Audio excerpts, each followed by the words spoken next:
The City Council meeting in Centerville City, Utah, being held on April 5th. We're starting a few minutes late. We had a work session where we had some good discussion about water and about signs in our parks, and an RDA meeting about our theater in town, as well as proposed development on our frontage road. And so we've accomplished a lot in those two other meetings, but now we're here in the main body of the meeting, and to make sure that we can proceed, we welcome you all here and thank that you're here. Let's make sure we can conduct business by doing a roll call, starting with Councilwoman Meekum. Meekum present. Hens present. Summerhays here. Hurst present. Thank you. 4 of the 5 are present. We excuse Councilman McHugh tonight. So let's start with a legislative prayer or thought by Councilwoman Meekum. Thanks. Prayer. Our kind Heavenly Father, we come before Thee tonight with grateful hearts for the wonderful community we live in, for all those that serve us as citizens. Keep us safe, our first responders, and all those in our community who offer so much service to one another. We're grateful for living in this great community. We ask Thee please this night to bless our first responders and all of our workers for the city. Please protect and help guide them. Heavenly Father, please bless us as a council that we will be able to make decisions that will be best for our community, for the citizens that are living in it. Please help us to be mindful of those that are in need of special help. We say this prayer in Jesus Christ's name. Amen. Thank you. If you'd all rise and repeat the pledge. Allegiance. I pledge allegiance to the flag of the United States of America and to the republic for which it stands, one nation under God, indivisible, with liberty and justice for all.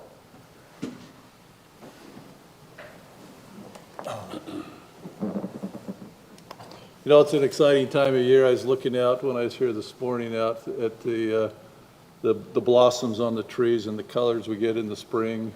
And as y'all came in tonight, you saw our foyer with all colors of baseball shirts and hats. And you know, it's a good, cleanly messy out there, because isn't it great that we start into this time of year and how excited those kids get to be playing baseball and just all the things that spring brings, and we're grateful for our staff for all the work that they're doing and getting our parks ready and getting these leagues ready and that to add to the health and wellness of our citizens. So at this time we have the open session. This is an opportunity that anyone that is here or is online can come forward to the microphone and try and keep your comments to a couple minutes on any thoughts or questions you may have, and introduce yourself and where you're from. So that's now open. Distinguished council, you've got new mics, you've got new blinds, you've got a new dress code. Paul Cutler, I'm a Centerville resident, and have, I wish that I had the casual mantra that you do. Maybe almost makes me want to come back, but then I saw how hard you're working on the budget, and I said, no way. But I'm coming to each of the city councils as some of you know, I'm running for the state legislature. Tim Hawks has, after 8 years of, what will be 8 years of service, has decided to not to seek re-election. And so I'm hoping to be your legislator. And George isn't here, but since he was a delegate, he had to listen to me way too many times talk about our frustration with the state legislature, who complains about mandates from Washington, D.C., but then turns around and does one-size-fits-all mandates to the city. And one of the things that I have been emphasizing in my campaign is local control. And I will be an advocate for local control, that cities and towns and districts are different, and that needs to be, those voices need to be heard at the state legislature. So just wanted to come and let you know that if you have concerns, I'd love to hear them. I'd love to have each of your support as an endorsement, if you're willing to do that, and love to have any feedback you have about the state legislature. Thanks. Thank you, Paul. And then when I began the work session, I said the first time in the time I've been mayor, I have not had a tie up here. Okay, But I so this wore isn't my, a permanent thing? my Centerville shirt, you know, kind of like scout camp where you have different types of uniforms, so. Paul, you won't see me in a tie. Not gonna happen? But wouldn't you know, you'd show up the night that I don't wear a tie, so. But see, he trusts me. I don't have to sit right next to him. And I miss Lisa being next to her. Speaker, now she has to keep her distance from me. So, Thank you for your service. and thank you for you being willing to be involved as well too. So thanks for coming. All right, any others from the open session? Do we have anybody online? Okay, then we will move on from the open session and we will go to our business items. We're gonna juggle it just a little bit. We're gonna go to, the first thing is your Udot Environmental Impact Study presentation. And so Udot officials, come on up here and introduce yourselves and get us informed about what's going on with our freeways and other items. All right, thank you, Mayor, City Council. My name is Shane Marshall. I'm here tonight with my colleague, Siobhan Locke. We are helping UDOT put together this environmental impact statement. We actually don't work for the department, but because Davis County has city council meetings on this Tuesday across the entire geographic boundary, we had to split up. So you get the B team, I apologize, but you get us. I do want to say thank you for having us tonight. We do appreciate it. You've gotten me out of my city council meeting down in Spanish Fork, and I greatly appreciate that. There's going to be a little controversy tonight, so thank you for that. And Mayor, if you could call my mayor and say, hey, he did actually show up, that would be helpful. Okay. Yeah, I was going to say, because I met with one Shane before, that you're missing city council meetings. I am. You Yep. brought it up. Darn it. So thank you again. We're here tonight to tell you where we are, where we're headed, and where you can provide feedback to us. We had a chance to meet with your city manager and your mayor early in the process to get some insight of what I-15 does for your community. And we're just here tonight to just give you an update where we're headed. Let's move that next slide. So what we're going to cover tonight is the purpose of the study, what we know so far, and an opportunity for feedback. So we'll keep it simple and short, but please, if you have any questions, shoot them out. We don't need to wait till the end. Let's just have a dialogue if you have any questions. So a little bit about the purpose, maybe the next slide. The Utah Department of Transportation has worked with transportation partners throughout the state over the last year and a half to develop a quality of life framework that they want to try to use this framework to make decisions to better the quality of life through the citizens of the state. And they have four main pillars, the first of which is better mobility, which makes a ton of sense, the Department of Transportation. It's about keeping Utahns moving regardless of the mode of transportation. It's not just cars. And I think if you take a look at that icon, you'll notice that it's not just vehicles. It's buses, it's pedestrians, it's bicycles, it's whatever mode you choose to travel in, the department wants to make sure you can get there safely. The next framework is good health. The department believes that the system should promote good health for individuals and communities themselves. The next one is connected communities. They want to make sure people can get to and from where they need to go in a safe manner and get through the system. The fourth one is a strong economy. As most of us know, that transportation is really the backbone of our economy, and I-15 plays a major role in our economy in the state of Utah. Next slide. So the mission of the department is to improve quality of life through those four measures. Thank you. And this environmental impact statement is to do just that. Improve quality of life for the residents of Salt Lake and Davis County. And we're using that quality of life framework as a strong guide to help us make decisions throughout this corridor. Let's dive into the project a little bit. This is a map of the study area. We start on the north end around the Shepherd Lane area, and we go south all the way to 4 South in Salt Lake. Very large project, almost 16 miles of corridor. We're looking not just at I-15, but each of the intersections, each of the interchanges along the corridor, and extending east-west along those major arterials. So the next slide is the process that we're going through. This is a slide that represents the entire process. We are currently in this light blue section. But we're going to spend a little bit of time on this slide because it's important to understand where we're headed from here. So the process we're going through is governed by the National Environmental Policy Act, or NEPA. You're going to hear us say that a lot, so we need to define that up front. Two terms we need to define up front is NEPA and EIS. So NEPA, National Environmental Policy Act, and EIS, Environmental Impact Statement. So keep those in mind as we move forward. There are a number of steps that gets us from where we're at today to a project that could potentially be built. Today, we are talking about a purpose and need, and that is a definition of why we're out there.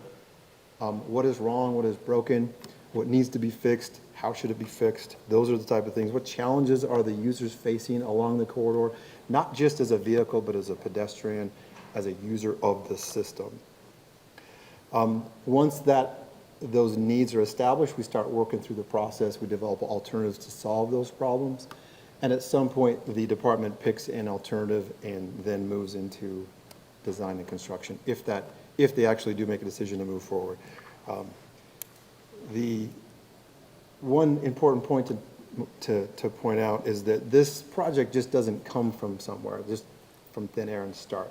There's a long history of planning a project like this. It starts at the local metropolitan planning organization, your long-range plans, and that's where the start of the project is. And then this study picks up and goes from there. So can I ask a question? Please. We've heard for 6, 7, 8 years about a replacement, redo, whatever you call it, of the Centerville Exchange. Parish Lane? Parish Lane. Does this go back and re-examine that? Is that in process and it's kind of sacrosanct and it's going to proceed? How That do the two interchange interrelate? is part of this project. We will leverage the work that you all have done at that interchange in the past to implement that solution into this project. So we will relook at it. We'll say, does that still make sense today, given the population, given the growth that's going to occur throughout the corridor? Does that still make sense? But that project, that solution that you've identified today will be part of this study. Okay, thank you. Yep. I presume, I'm sorry, I should have thought about it first. I presume the same thing with regard to the new work being done on the South Davis or West Davis corridor that is ongoing at the moment. It is. So we'll get to a slide where we talk about the needs a little bit, but when we identify the traffic needs for the corridor, what we do is we say, all right, let's assume everything in the long-range plan is built, including West Davis, including another lane on Legacy, including a double track or front runner, and then what happens to I-15? Do you still need to make improvements to I-15 given all of those other solutions are in place? And you'll see in a slide in a minute, the answer is yes. There still is a fair amount of congestion on I-15, even if everything else is built. So we'll get to that in just a second. So it is being taken into consideration. So we start with this phase. We're in this phase today of gathering input from the public, gathering input from elected officials to inform our study as to what are the challenges out there. So let's go to the next phase. So what do we know so far? And I don't think anything that we're going to talk about in this section is going to surprise you about I-15. Next slide. So the first thing is it's aging infrastructure. The pavement along the corridor is in rough shape in places, especially in your area. There are potholes that have been filled. The pavement's cracking. The structures are in some cases in poor shape. There are 35 bridges along the corridor. Some of them need to be fully replaced. Some of them need preservation activities to extend their lives. Some of them are just too narrow to accommodate the traffic. So all of that will be looked at. The drainage along the corridor, when it rains, you'll see puddles on I-15 that don't accommodate the drainage. That drainage doesn't have a lot of places to go at this point. So all of that will be looked at and try to incorporate into a future alternative. Next slide. This is the slide where I talk about travel time. Preaching to the choir in Centerville. If you tried to travel from Park Lane all the way to 4th South in 2019, so we looked at 2019 because 2020 and 2021, because of the pandemic, traffic was not normal. So we went back to 19 where it was a little bit more normal. It takes you about 18 minutes to go southbound. It takes you about 19 minutes to travel that northbound in 2019. You fast forward to 2050 and that time almost triples.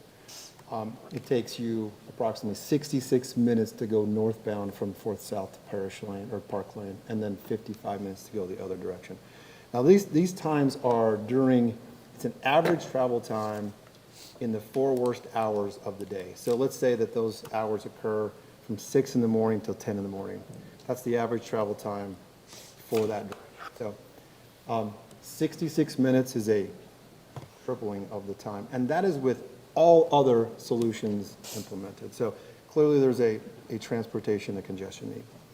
The next slide shows you that each of the interchanges themselves need to be looked at, and this is where parish lanes come in. Interchanges are the access to the interstate, and what happens when they start to fail, that traffic starts to back up onto your local system and gets dispersed within your local community. We want to look at each one of the interchanges and make sure that they have a solution that lasts out into 2050 as Shane, well. to Bill's question, how much involvement do you allow local jurisdictions to have in the design? Quite a bit. Okay. Quite a bit. So this is the part of the process where we're saying, what are the problems? We'll figure out all those problems, and then we'll move forward with solutions. And we're going to talk a little bit in the next slide about, we interacted with some folks from your staff, and we walked Parish Lane to try to find the problems that were out there, from not just from a vehicle standpoint, but a pedestrian standpoint. I don't know if you've done that before.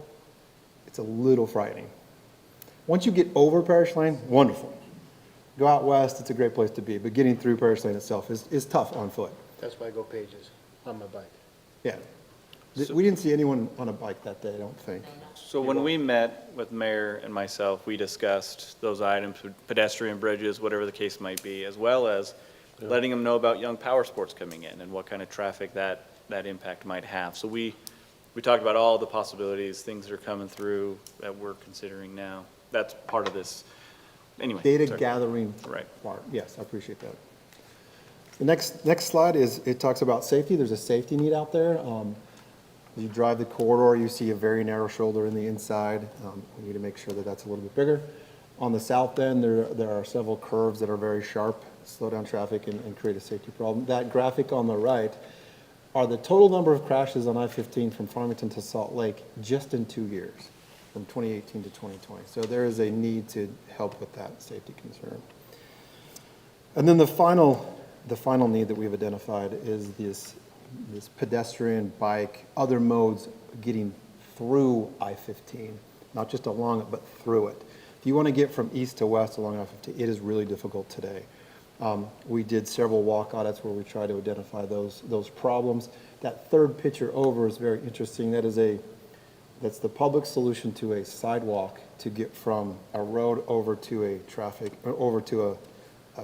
track station or a front runner station. That's not quite what we're going for, right? We want to make sure that those connections are solid and you can use those safely. So a very large component of this project is to try to accommodate pedestrians and bikes through I-15, not just along it, which is fairly unique to this project. The department has always looked at that, but as more of a, let's solve the traffic problem and then see how we can accommodate bikes and peds. In this case, those are going hand in hand. How do we solve those problems together to make it a better solution? Next slide. We really are trying to make I-15 part of your community instead of a barrier for your community. Davis County has grown up on the east side of I-15 for the most part, and you all are extending to the west.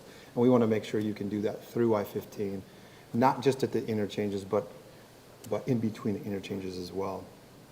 So I'm going to turn the time over to my colleague and let her walk through where we'll have opportunities for engagement and input into the process. So Siobhan? Thanks, Shane. Okay, so if you want to move to the next slide, this just goes over some of the resources to be studied. Your name is, sorry? Sorry, my name is Siobhan, Siobhan Locke.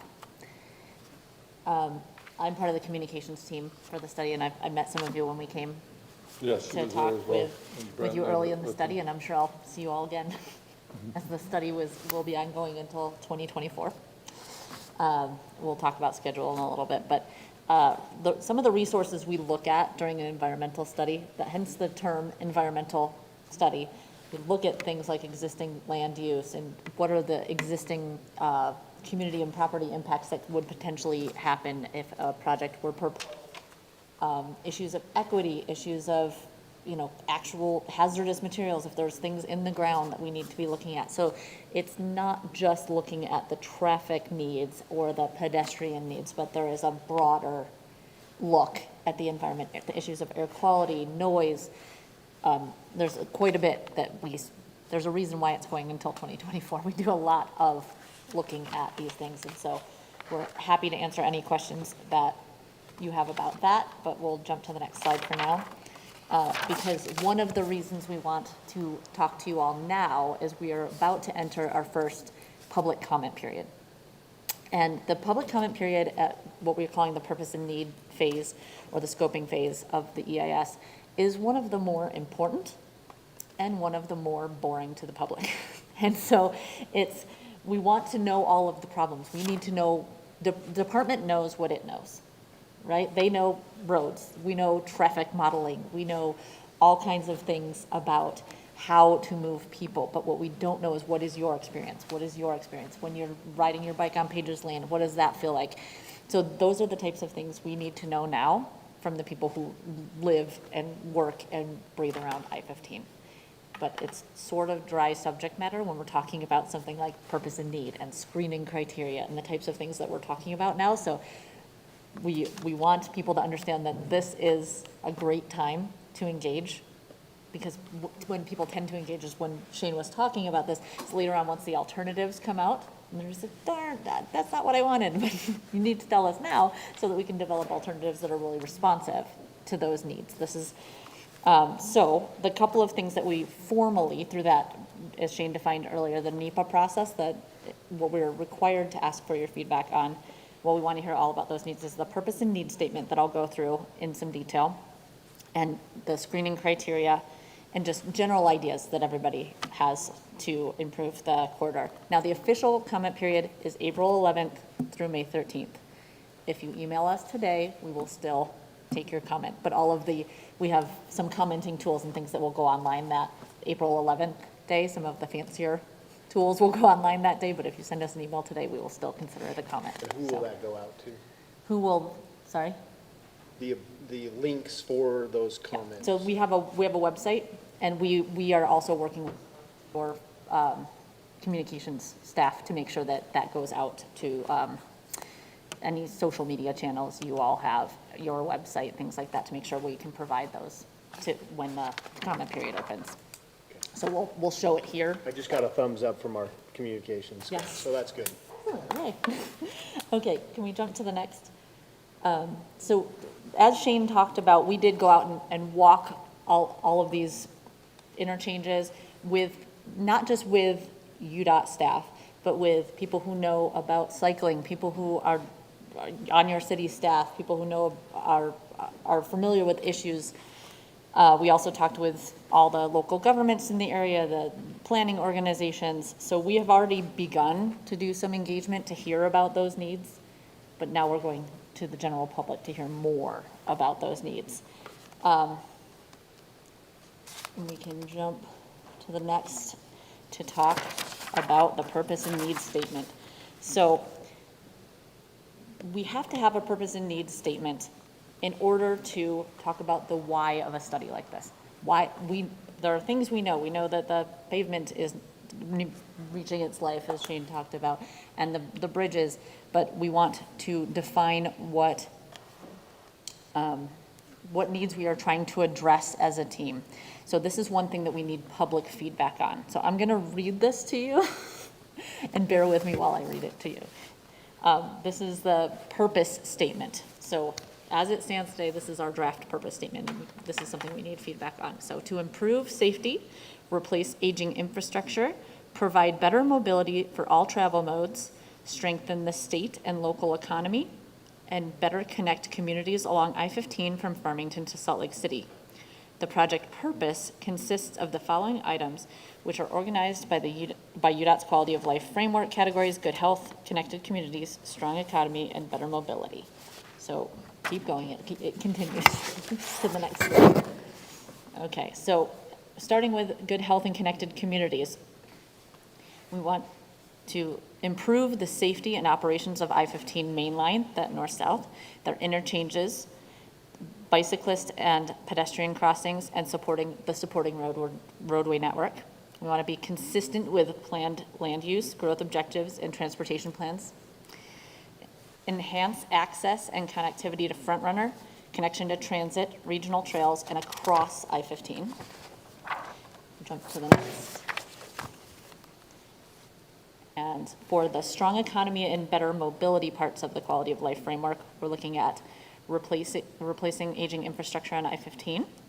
We want to enhance the economy by reducing travel delay on I-15, and improve mobility and operations on I-15 mainline, I-15 interchanges, supporting roadway network, transit connections, bicyclist and pedestrian facilities, and to help accommodate projected 2050 travel demand. So that is the purpose and need statement as it stands today. That is one thing that we need the official comment on. We'll jump to the next. This is screening criteria. So moving away from maybe the details that are here on this slide, once we have a purpose and need, and then we'll start to come up with some of those alternatives, right? And we need to have a set of screening criteria that we hold up those alternatives to and say, does it do this? Does it do this? Does it check all of these things we want it to do? So for example, some of the draft metrics that we have in our screening criteria right now, that there's a full list. There will be a full list on the website for you to react to. I will not read the full list of these here today because it's long. But some examples of what you'll find there are, does the alternative meet UDOT safety standards? So, you know, the S-curve areas on I-15, some of those could be improved. So we would look at curvature, lane widths. We know that shoulder widths some of those areas need to be addressed. So does the alternative meet those? Does the alternative meet UDOT's operational standards? Can the alternative be designed to reduce conflicts between motorized and non-motorized modes? Does the alternative improve bicyclist and pedestrian accommodations on cross streets or interchanges? So they're pretty diverse, the screening criteria, but that's why it's important. If you think about when we come up with alternatives, when the team comes up with alternatives, this is how we will look at them and say, is it going to meet? Is it going to address the needs as we've heard them? And so that's why it's important to actually go on, actually read them, and react to them. And so we will jump to the next on how to provide that input. So again, the official comment period, April 13th to May 13th. The best way to start is to go to the website that's listed here, and we will share through hopefully through your city website and on other areas, but you can go to our website and there will be a video there to walk you through the information. There will also be a link to a GIS commenting tool where you can drop a pin and say, hey, I really think you should improve Pages Lane because I ride my bike there all the time. And, you know, these types of very specific, you know, the experiences that you have with I-15 that you can convey to us that way. You can also type it out and send it to us on an email. You can actually physically mail it to us. There's an address. If you're a physical mail person, feel free to write it to us and send it to us. And anybody who needs any special accommodations can, of course, give us a call and we can go beyond that should it be necessary. But we really want you to think about how you use the corridor, how you wish it served you better, what's broken, how would you fix it, and know that this study is looking at a 2050 planning horizon. So think about how might you want to use it in the future, even if it's not feasible now. How do you imagine that? What should we be thinking about for that future? Which are some of the things that your staff were kind enough to share with us when we met with you earlier about your plans and upcoming things. So if we want to jump to the schedule, you've seen this slide before, but as Shane talked about, and as I'll revisit, we develop the purpose and need now, take your comments on it, and we'll finalize that. And then we'll develop a broad range of concepts known as alternatives, and then we'll evaluate each up against those screening criteria that you're all going to comment on. And after that, then we do a detailed analysis of the potential impacts of those alternatives that make it through the screening process to make sure that they meet all the technical needs, which one best meets those needs. And then But throughout that process, we're gonna continue to update you. Well, our next milestone is that alternatives development, but we also hope to come back and talk with you about the results of that process when that comes. So, like I said, we are looking to conclude the study in 2024, but there's much to do between then and now. If you wanna move to the next slide, this is just to reiterate, while we are going into an official comment period, you can always reach out to us. We don't go away. We don't just come out for the comment period and then go somewhere secret. We're always here to answer questions, meet with folks. So while that's kind of the official NEPA commenting period, we are always here and always available. We also want to encourage people to join the Facebook group.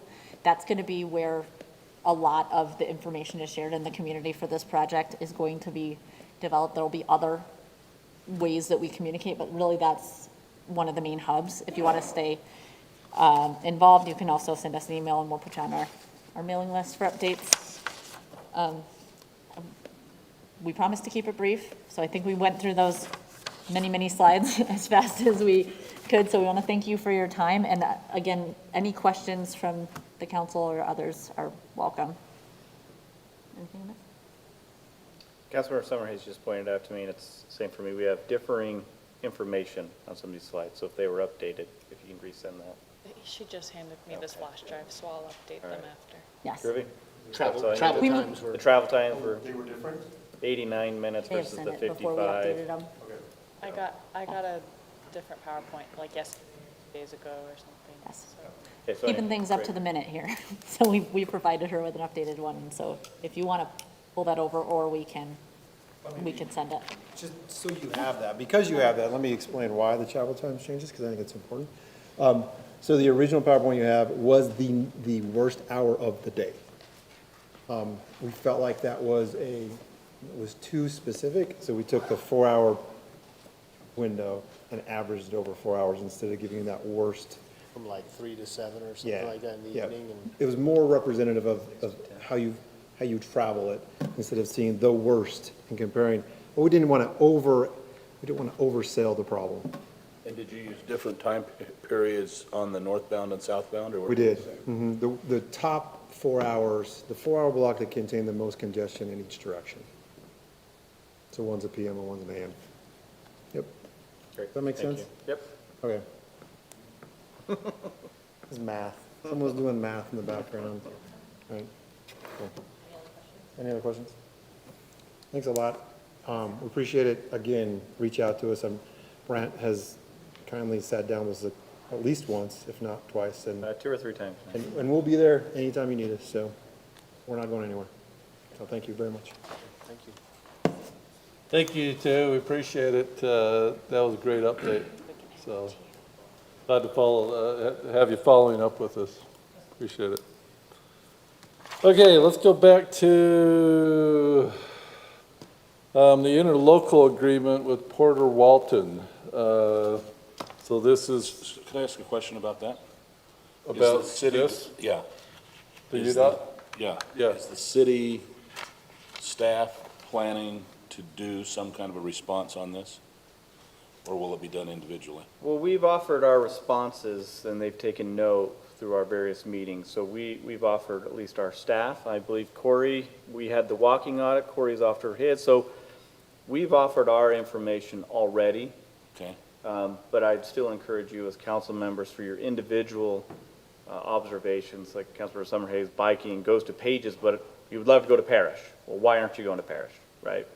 Or I'm not whatever. saying that, I'm just saying. I know, I'm just using that as an example. Actually, I would say that, but, Okay.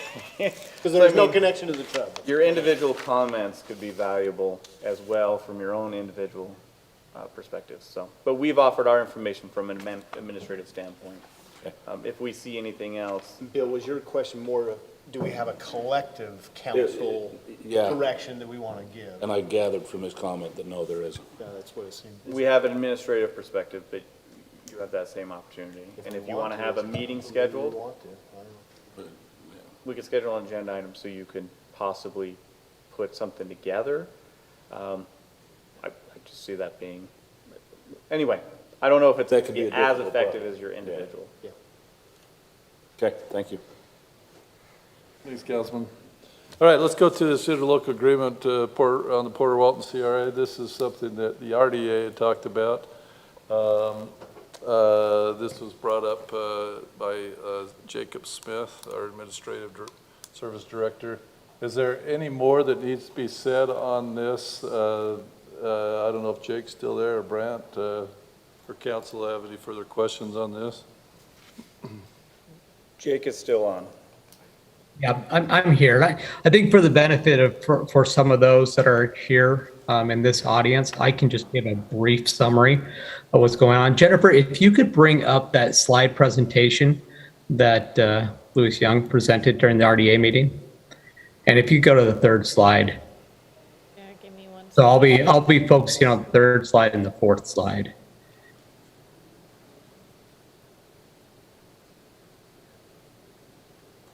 So Young Power Sports has approached the city and the RDA specifically. They're planning to develop some property, and right here, what you're looking at here is that proposal. This is going to be it's going to be a power sport mall. This is the view from the freeway, kind of give you an idea of where that's located at. On the north end of that development is where the Polaris dealership used to be. And right now there is a gutted warehouse to the south of it. So that's that location right there. And so they approached the RDA and they needed some help financially to mediate some of the development costs that would go into redeveloping this property, as well as some kind of incentive, some way to have them develop at this site as opposed to a site that'd be a little bit cheaper up north in Ogden. And so we have put together, or the RDA has put together the Porter Walton CRA within the RDA. And what this does is it actually creates an instrument that where we can take the additional property tax that's generated by this development, and we can actually have that additional property tax, and I'll call that tax increment, remitted to the RDA that can then be used to help the developer, in this case, Young Power Sports, with some of those financial costs. So what you have here tonight is that interlocal agreement. The RDA just passed it about an hour ago, this interlocal agreement, not only with Centerville, but the other taxing entities that are within this area of the new development. There's two parts to this interlocal agreement. The first one is that Centerville City will remit that tax increment, 50% of it, of that tax increment, back to the RDA to be used within this new area, which of course they've entered into an agreement. The RDA has entered an agreement with Young Power Sports on how that will be used. The other part of this agreement is that 50% of the sales tax that's generated by this site, the city's portion anyways of the sales tax that goes to the city, would then be remitted to the RDA to be given to Young Power Sports as a refund of their sales tax to also help with some of that financial request. Now, this is, when it comes to the property tax, this is going to be for a period of 15 years, the life of the CRA. And when it comes to the sales tax, it's going to be a period of 5 years. And yeah, right here is just kind of a summary of what these interlocal agreements are. And you can see Centerville's there, the interlocal agreement between the RDA and Centerville City. Now, the sales tax portion is for 50% of that sales tax that's generated by the site, the city portion, for 5 years, or up to 4.5 million total, both property and sales tax, whichever comes first.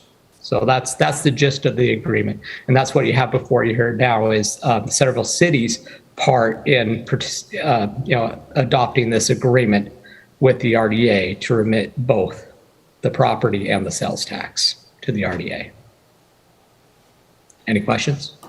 Jacob, I'm just noting on our resolution, the attachment as the exhibit on the budget still is our, I guess, the November 2021 draft, and therefore includes references to 10 years as opposed to the 15-year presentation tonight. If there's, Yeah, and those, if there's an yeah. approved resolution tonight, do we need to, Lisa, at least make that notation? Well, we're going to have to come back and amend anyway, between the city as well. I mean, we could make the 15-year with the city as well, just so you know, at the RDA level, we're going to have to amend it there. It really depends on what the other taxing entities say as well. So what you're saying is it's gonna come back to us anyway, so approve it Right, as so- it is? If you look in the agreements, in the interlocal agreements, it actually said draft budget, and I had asked Rob Sant, why don't we just say the budget? And he said, well, because now we have to change it because of the 15-year. So he is aware of that needs to be changed. I don't mind putting it in your motion to just, subject to revising the exhibits to reflect the new budget, because it will have to be revised and attached. So he said he'd rather wait until, that's why he wanted to keep it draft So budget. should I not make that, just in case there's still more adjustments even after that? Well, just a vague reference Assuming to that I it, make the so motion? staff remember, we all remember, approve, subject to reviewing, finalizing the exhibits in reference to the budget. Not referencing any specific revisions, because there may be some other ones. And I'm trying to see, did you say it actually referenced that in the resolution? I see references the 10 years throughout. In the. Original motion, Oh. 2021 budget. In the 2021 budget, and that's what I'm saying. Right, well, that will not be the exhibit, yeah. Correct, so that's why I Likely just didn't change know it. if we needed to make that notation, because it's an exhibit to our resolution. Mm-hmm. That's why I didn't know if, when someone made a motion, that they would have to Yeah, reference that. and that's my understanding, Jacob, that we will be revising the final budget, and then that will be attached. Correct.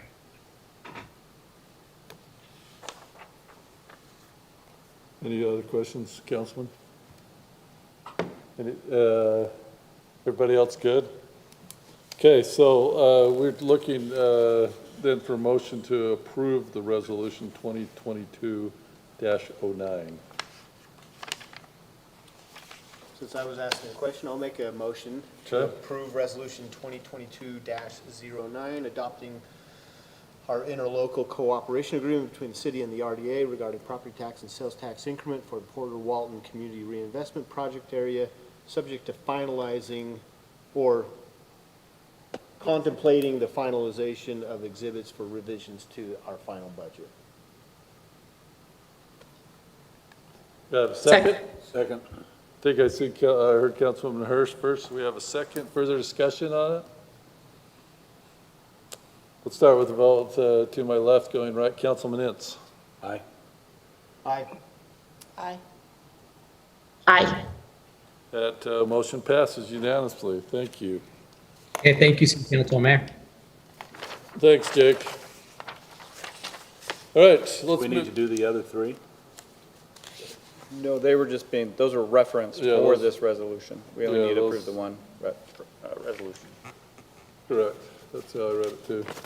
All right, let's go to, on the business items, continued, let's go to the public hearing. This is a public hearing on, matter on the zone map amendment for a Hogan cabinet and steel. Plan development overlay and conceptual site plan. I already see Corey coming up to the microphone, so he will introduce this to us. Thank you, Mayor, members of the council. Just looking at just past the 8 o'clock hour, or maybe about a third through your agenda. You've got a budget session after. Want to be timely to you. In looking at the reports, is there any, not questions specifically unless you really have one, would it be helpful to give you a potential policy summary of justifying this, or just jump right into the project being proposed, the nuts and bolts, and let the applicant talk about their site development? I'd like to hear about policy. I mean, I don't want Yeah, to. I think we need some details. Yeah. I'd rather be thorough. Some background behind it is good. Yeah, that'd be fine. I just want to make sure your time and make sure you get what you need for a decision and still accomplish your agenda. Thank you. So, thank you. Just from a policy perspective, we're dealing with a piece of property that's located on the south end of our west neighborhood plan. It's right next to the Trinity site. You have the old Masco site that was there. If you look at the property, it's somewhere around 9 acres. About a third of it's developed with some older metal buildings to the far east. And you have the front vacant out to 1250 West that MC Green had borrowed from Masco in their friendship they had for his equipment, so it's a little messy out front for the past number of years. Hogan has acquired that piece of property. They've redeveloped those two existing buildings to help with the manufacturing of their steel for for Hogan Construction. And they can explain to you, if you have interest, to the details of their operation. They would like to redevelop that entire site and put in a significant sized building. I think we're looking at around 116,000 square feet for the steel operation, which is going to be an automated facility. And then out front, they have about, I think it was an 80,000 square foot cabinet shop, or 60,000 somewhere. It's 20,000 is different. I'm just trying to go off the base of my head. I think it was about 80,000 for the cabinet shop out front. Oh, 60. 60, thank you. So they'd like to redevelop that entire site. It's zoned industrial very high. And it's one of two places in the city we have industrial very high, It is zoned industrial high? very high. I thought they wanted to go to very high based off staff. No, it's already very high. I might have said H and didn't put in the VH. So you have, on the zoning map, you have 3 sites that are industrial very high. It's the former Mark Green property, which is a triangle on the north side. Then you have the Masco site, and you have the Trinity site, and that's those are only industrial very high locations. In the industrial district zones, which is IM, IH, and IVH, we have architectural standards. Those architectural standards are brick, rock, split face block, or any other material deemed compatible. Concrete tilled up, which is Hogan's operation is very familiar with. Their offices, I believe, are out of the concrete tilled up, has been designated in the past by the Planning Commission as an equal material to that. And then you can accentuate with some stucco and some other elements. It gets very dicey on what those other elements are, because it allows some metal, but later it's prohibited, so colored metal, later it's prohibited to use wood and metal in the project. And this is where the issue of Hogan has come to the city and said, we'd like to redevelop this site, but it doesn't necessarily fit your architectural standards. What are our options on that? In discussing the materials that they can explain details about, it's an engineered metal cladding that's insulated to the project. I think the justification here is twofold. One is a functional. Our industrial high zone is our prominent zone out there, and it's capped at 50,000 square foot size building. Our industrial very high zone doesn't have a cap. You can go very large. And so most of our industrial standards have been around that IH zone, where you can use the concrete masonry block, you can use some rock, you can accentuate it with some stucco, get an efficient building and so forth. And once you start to get to that larger size, it becomes difficult. And depending on how they want to build that facility, in their case, even a concrete tilled up panel doesn't work. So you're building a building within a building to skin it with the architectural materials. So you are increasing your costs with that. I think that's a shortfall of the industrial very high zone. It's not accounting for those larger buildings because we're used to 50,000 square feet or less. The second policy justification is when we went through the West Centerville plan, a majority of our north and south business park that developed in history was those metal sheds. And if I recall the rumor, so this is coming in a third party, fifth party rumor, Mayor Priscilla Todd was at the time trying to improve the industrial park, and these are when these architectural standards started coming into play. We didn't want just the simple metal buildings in our business area. And so we have a lot of non-conforming buildings right now sitting in our industrial zone of those older developments. When we went through the West Centerville plan, we said, what do we do these? Are we gonna expect an entire tear down of these older buildings?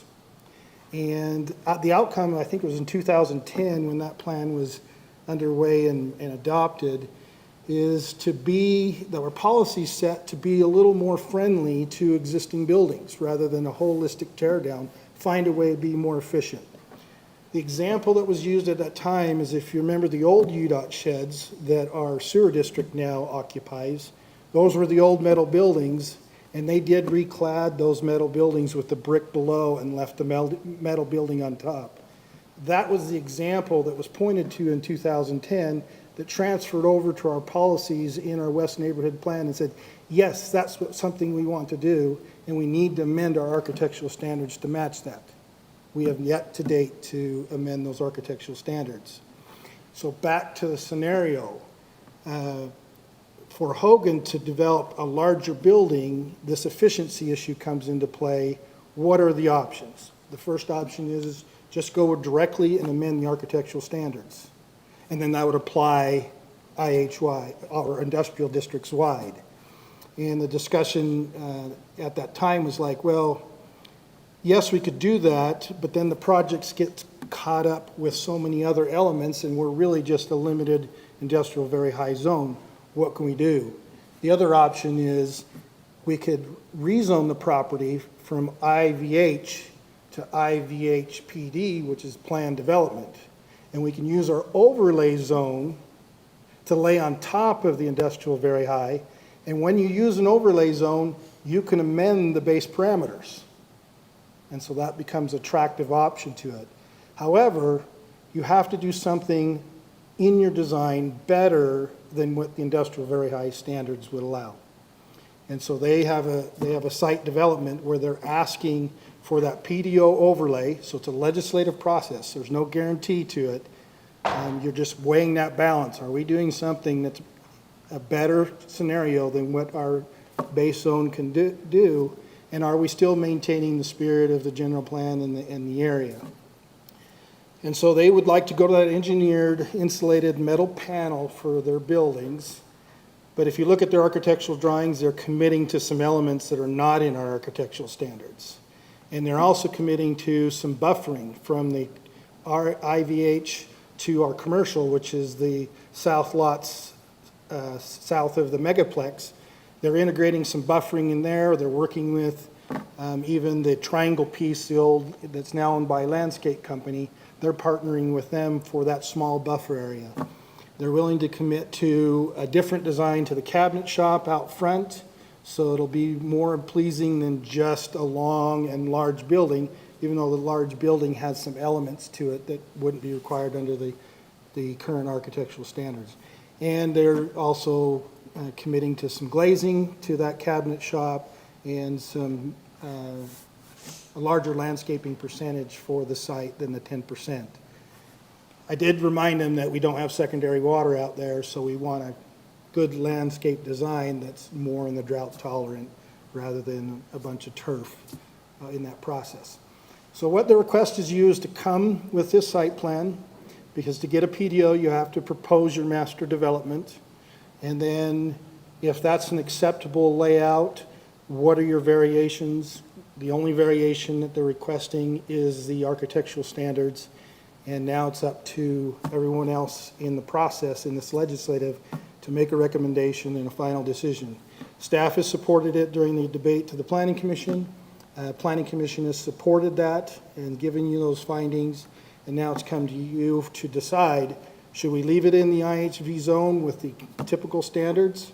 Or is this project something of value, and in exchange for that, they're doing something a little better than the base zone would do?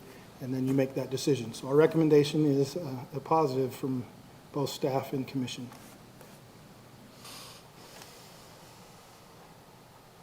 So just so we're clear, we're not going from high to very high, we're going from very high industrial to very high planned development. Correct. So if I aired that in the report, I apologize. It's very high. No, it's right. Okay. Yeah, I just It's want to make it clear for everybody. It's a little confusing. I think that they're thinking a little bit. Maybe they're waiting they don't want you to leave, but maybe we should let the applicant, unless Yeah. there's questions for him right now. And this may be some answers that the applicant gives to us, but it's helpful to get your context, Corey. So one of the notes in your planning commission report related to construction phasing, Can you walk us through that just a little bit? Yeah, sure. Staff brought that up at the planning commission because there's two types of phasing that sit out there in the development community. There's construction phasing, where they're not gonna build every building and every piece of landscaping all at the same time. It takes them a period of time to construct the project out. Then there's zoning phasing, which means that our initial ordinance says you have to develop an entire property right now. But there's a provision in the site plan process that says, okay, it might be a big project, you can phase it. And so the phasing comes into play is when you're just doing construction phasing, if you grant an approval, your final approval, you have 1 year to start construction, 2 years to be substantially complete. That would be a building or construction phasing. If you can't get to that point in 2 years on an entire project, you can request a phasing plan. And what the planning commission looks at, the final one, is when you split it out to phasing, something that goes beyond 2 years, we want to see the first phase, supportive infrastructure, and everything to make that complete and whole. And then we'll divide up the property into a second or a third phase. And it's the idea that each phase can independently stand alone in case one of them doesn't happen. So you wouldn't want to depend on a detention basin in phase 2 while constructing phase 1. So is the applicant committed to any type of timeline as it relates to phasing? They're right on that border of the 2 years. And so that's why that So condition. it will be phased in a couple different So they will come back with final site plan and either exercise the right to construction phase and be done within that 2 years, substantially done, or split it out at the commission level with a second phase, showing how the first phase would be independently supportive in case the second phase never came into fruition. And that's what that condition is supposed to be covering. Come back with that final idea. And has the applicant made any specific commitments on xeriscape landscaping?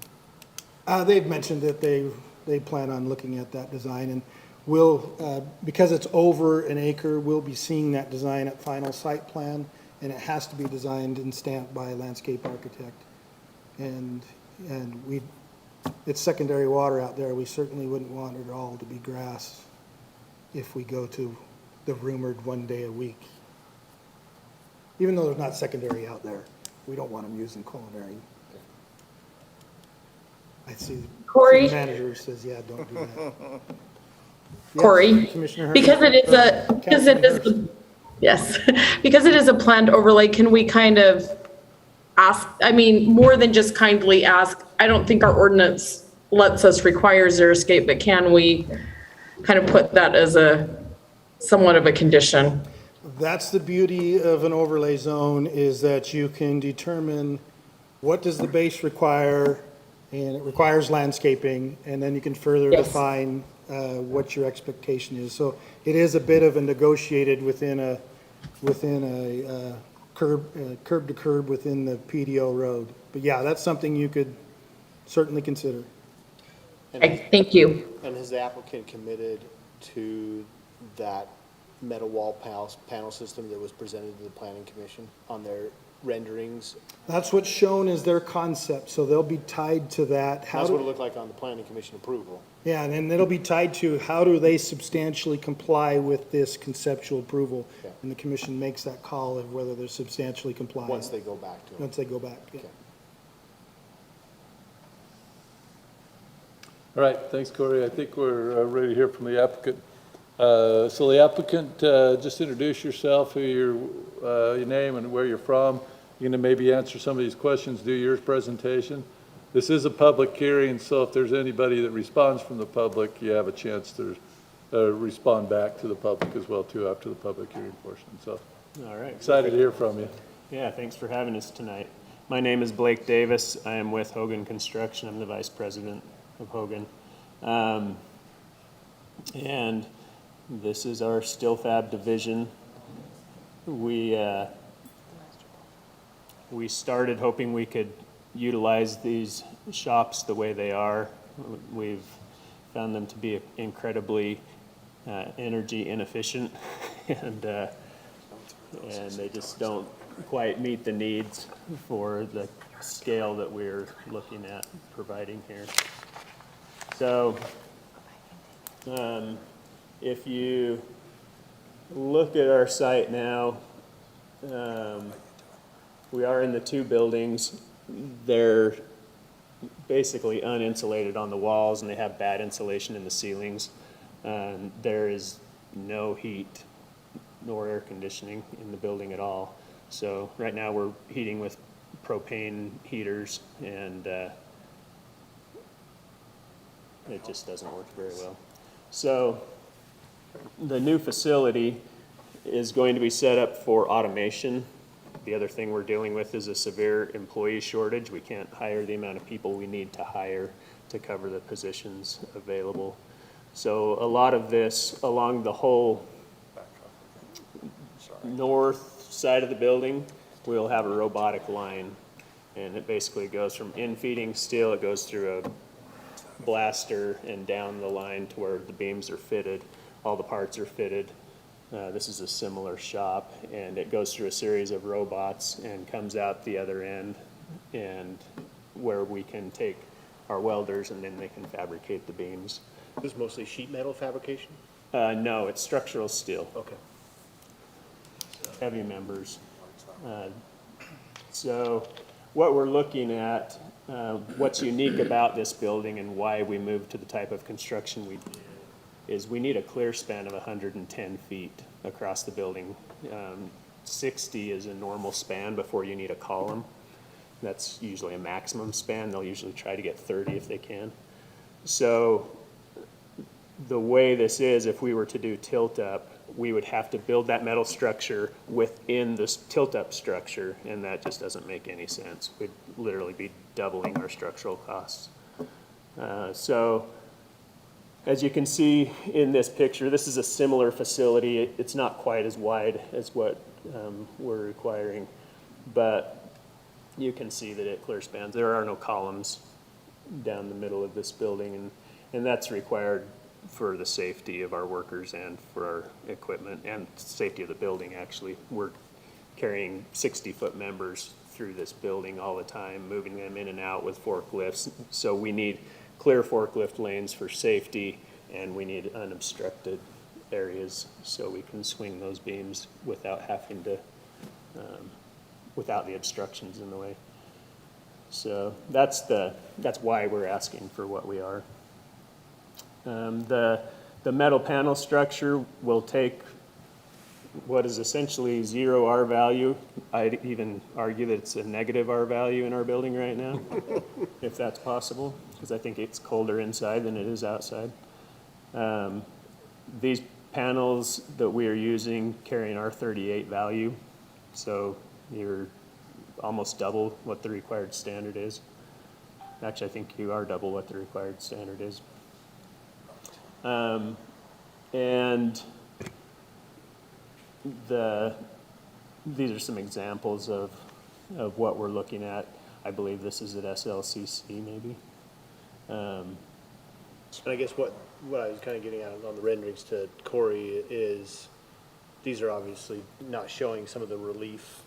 There's some shadowing, but they don't show all the relief and texture to the building. Yeah, and what we're planning to do, because this is such a large building and there are large walls, we do what we call pop-outs, where you'll have some architectural variation in the panel. And so you'll pop out certain sections to give it some architectural relief. So you're not looking at this sea of metals. And the way we are planning on doing it, we're turning the panels, it's a horizontal panel variation, and it, similar to that right there. So we have some different ways we can position those panels to break up the look of it. We will have high clear story windows through the manufacturing part to bring in natural light and also save energy. And then on the front of the building, we'll have two office areas in the building. This is another variation of panels. This is a little more relevant as we talk about the cabinet shop out on the front portion, because that will be the public-facing part for the most part.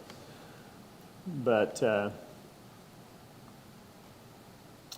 with the energy efficiency it brings, and it solves the cost issue of the double structure. That's really what we're proposing. Can we stop here? So as far as landscaping goes, you can see the landscape areas. We would prefer xeriscaping, for sure. That would be our preference. So you don't mind if we impose that as a condition of approval? No, I'm actually You want us to? proposing that for my HOA also in Centerville, so I hope to have more discussions about that in the future on how we solve the water issues that we're dealing with. I'm very pro Save the Water. So what we've talked about with the landscaping company, about halfway through this steel fab portion of the building, which is the east side, we have sink landscaping, and they have agreed to use that strip as kind of a show area for what they can do for those type of garden areas. And so they want to maintain that portion against their property that faces them, and they will use that to show customers what's possible. And then beyond that, the part that will face to the north, where, well, we don't know what it's going to be right now. Mixed-use retail is what we heard, and now I'm hearing rumblings of residential. Whatever that ends up being, our plan there and would be to put taller trees to also break up the monotony of the structure, you know, because it is so long, and those trees will help break that up. Plus, it will provide a seating area. We can put some benches out there for our employees to eat lunch, and maybe a few tables in those areas too. And even for people coming across from the adjoining property, that would also provide space for them. We have secured access in and out, so that would be fenced on that side where it enters our parking area, and it'd be fenced up to the building. That fence that we're proposing is a variation. I don't know if you've ever seen what we have over at Hogan right now, but it's a variation of a concrete panel and then it's an aluminum bar structure fence in between that. So every other panel is concrete. So just to clarify, phase one is the fab shop and phase two is the cabinet shop? That's correct. Yes. And the reason for the phasing is it's possible we can get that cabinet shop in within the 2-year permit period, but it's not likely with the issues that we're facing now across the board with the time it's taking to design. We're almost double the design time that we usually see. Everything's just so busy right now. And then supply chain issues on top of that, and just can't commit to that 2-year period for that building. I believe we'll be there and hope we'll be there within 3 years, but we'll permit that separately. You don't get preferential treatment on your steel orders? We do, actually. Oh. But that doesn't So you're take us, telling us it'd be 4 or 5 otherwise? it doesn't take us all, we don't get it on glass though, right? So we could leave the windows out, but, yeah, we would still struggle at this point. So what we're looking at, if you see that diagonal portion of the building on the cabinet shop on the west side against the detention pond, right there, there's an undocumented sewer main that goes through there. I think it's a 36-inch sewer line. So when we found that, we decided to take the corner of that building off, which I think helps the architectural design. So what we've done is we've moved our offices to that corner, and that will largely be a glass wall with a little bit of variation in it, facing the street. What do you And mean then by undocumented sewer line? It wasn't on the title report. It's not, there's not an easement, there's nothing showing Just a it. small 36-inch line. It's there Have though. you talked to our public works I've director looked in the about it? manhole. Have you chatted with our public flowing. works director about it?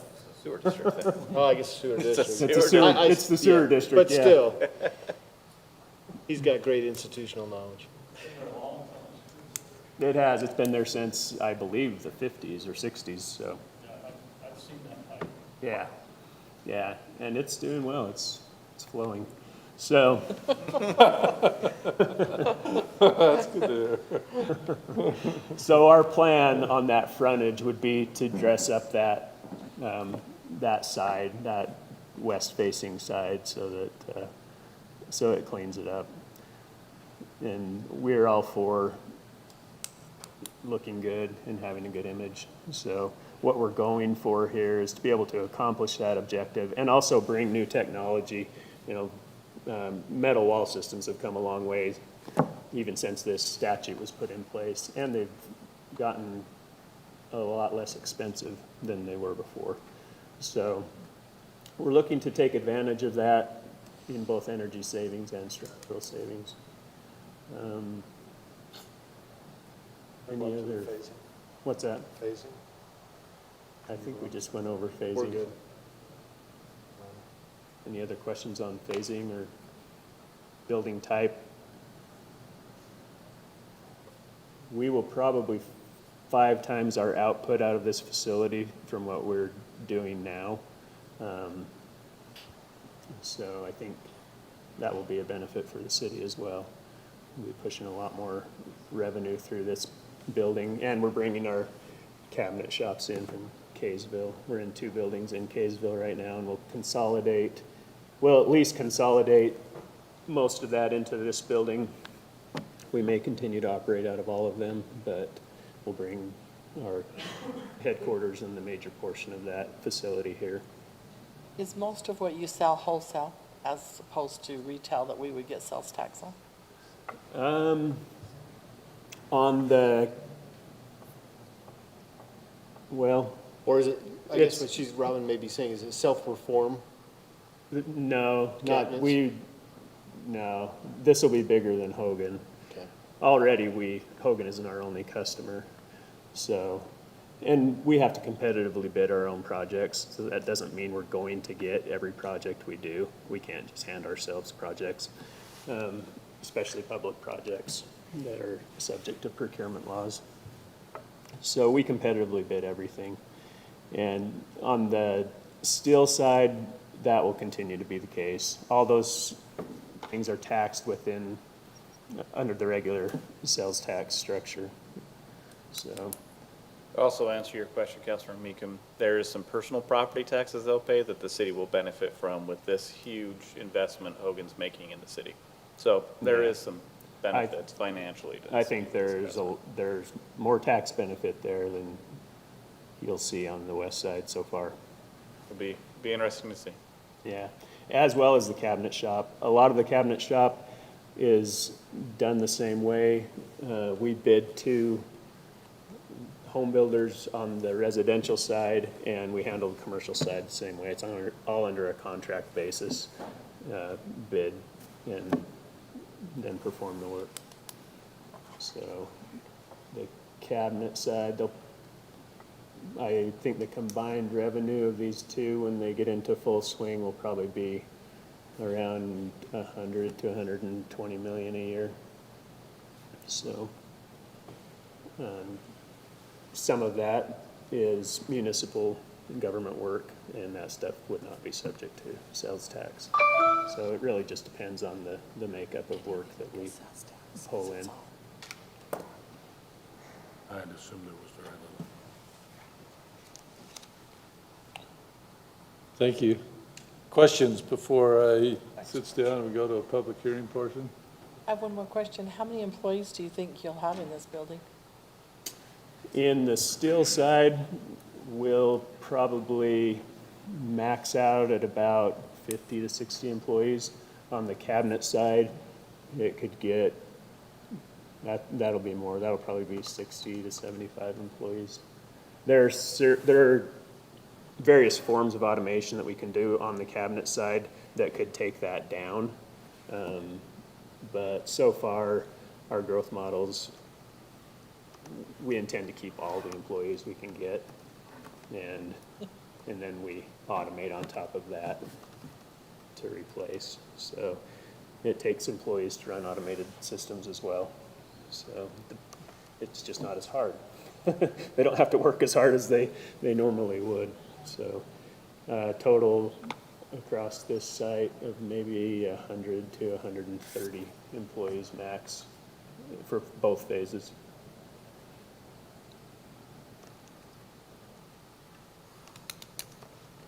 All right, any other questions? Right now we have 14, if you're wondering, so.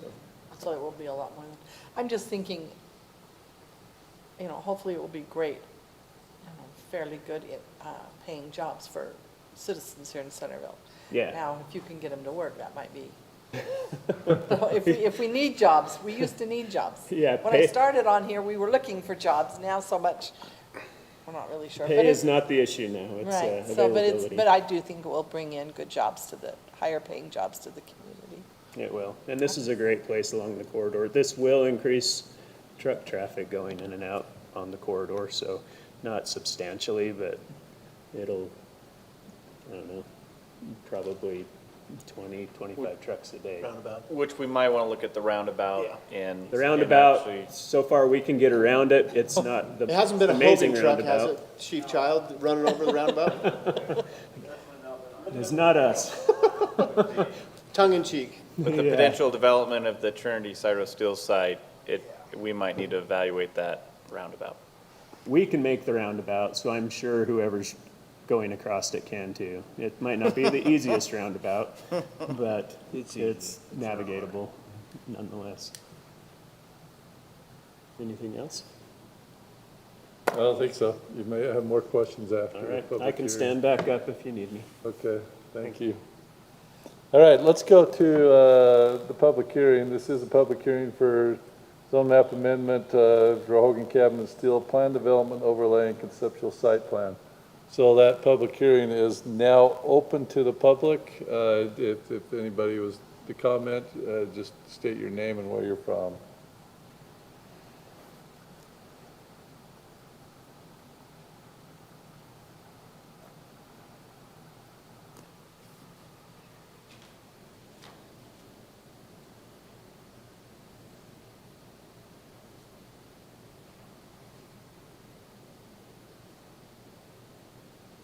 Giving it just a little bit of time to see if anybody online.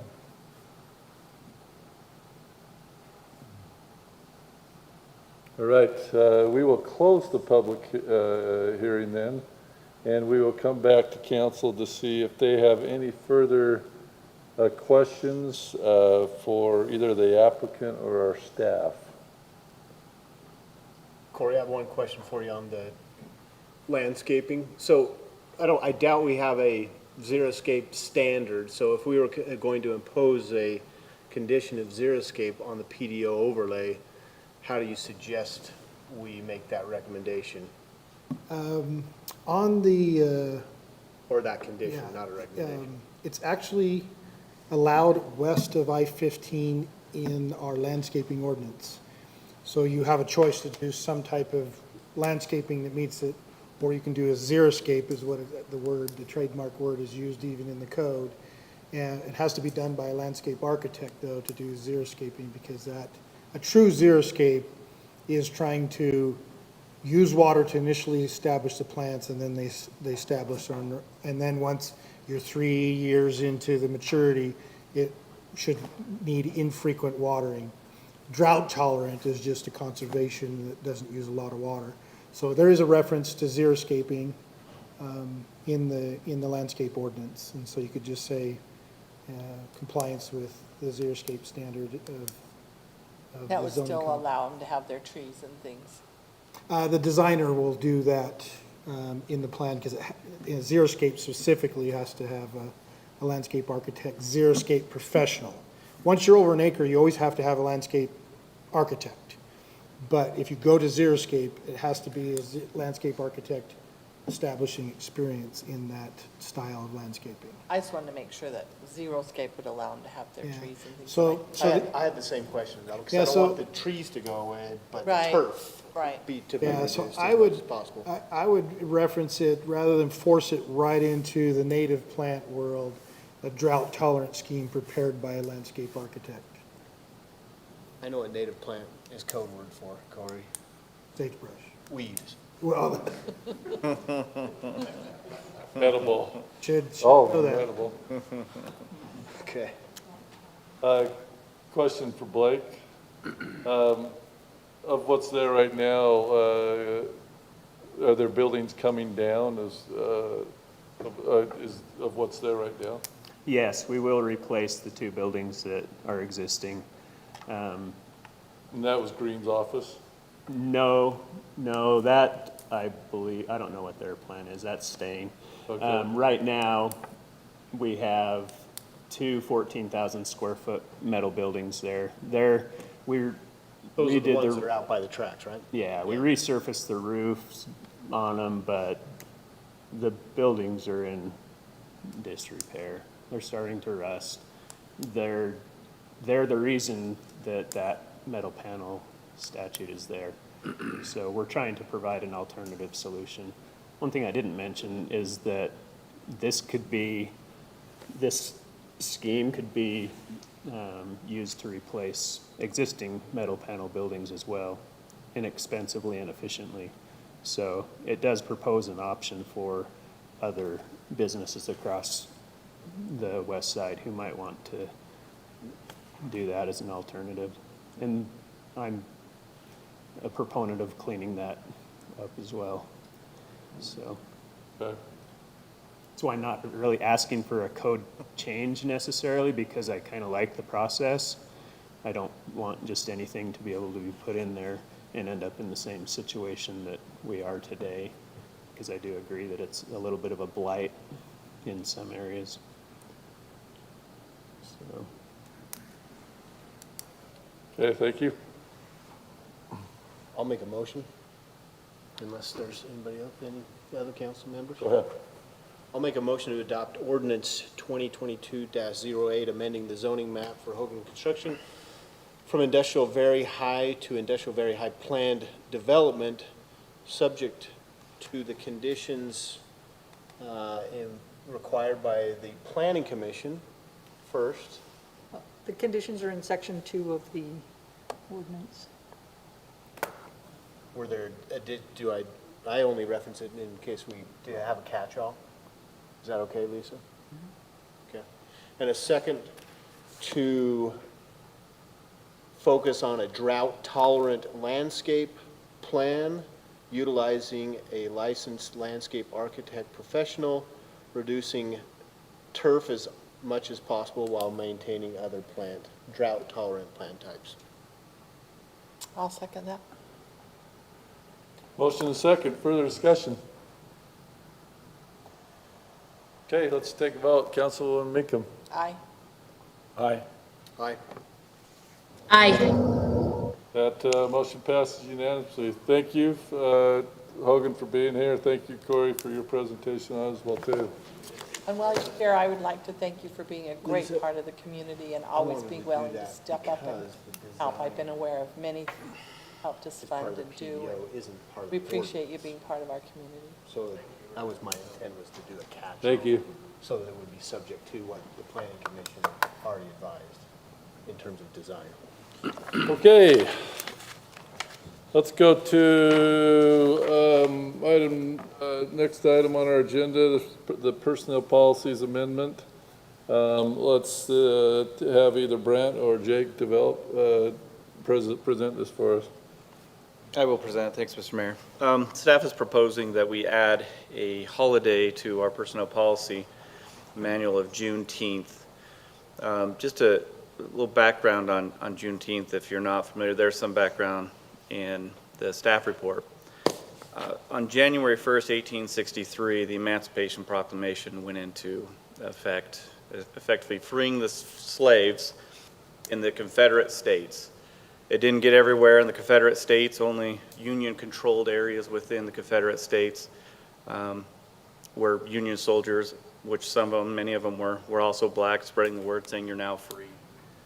So it took time for the word to spread throughout the South during this time. But in 1865, on June 19th, 1865, Galveston, Texas was the last place where slaves were notified that they were essentially free. Now, mind you, this is after the Civil War had ended. On April 8th, and in that time, April 9th is when eventually they're surrendering, April 15th. Anyway, I won't bore you with the historical details because I'm kind of a nerd with the history part. But June 19th became critical because that's essentially when all slaves were free and all slaves were notified. And so this is considered a second Independence Day and has for 150 years now. And it's been celebrated, particularly in the African American community.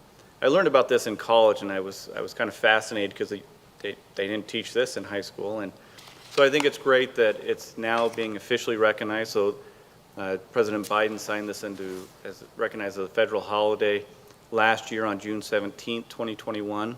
Our state legislature approved this, recognizing it as a state holiday on March 14th, and Governor Cox signed the bill on March 24th, recognizing Juneteenth as a state holiday. So it's officially recognized as a federal and a state holiday, and I think it's appropriate for the city to also recognize it as a holiday. So we're proposing adding this day to be recognized as a holiday. Are most cities doing that?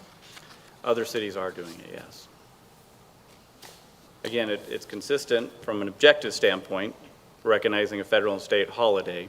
It's consistent with practices in the past. So staff is recommending approving Juneteenth as a city holiday and recognize our personnel policy manual, giving the opportunity for our employees to take that day, again, as all holidays should, to remind ourselves of why that day is important. So that's the proposal. Any Out questions? of curiosity, how many paid holidays do we have? This would make it 13, if I'm not mistaken. I don't have it in front of me. Lisa's going to look it up for me real quick. She'll get there shortly. So. That'd be my only concern is if our residents, I mean, if other cities aren't doing it and our residents all of a sudden wonder why we're. You have it at the post office.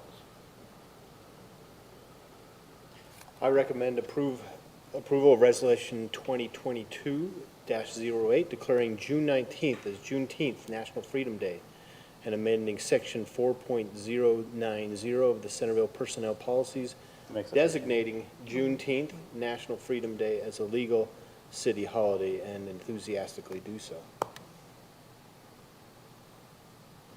We have a second. I'll give you time to further discussion if you want.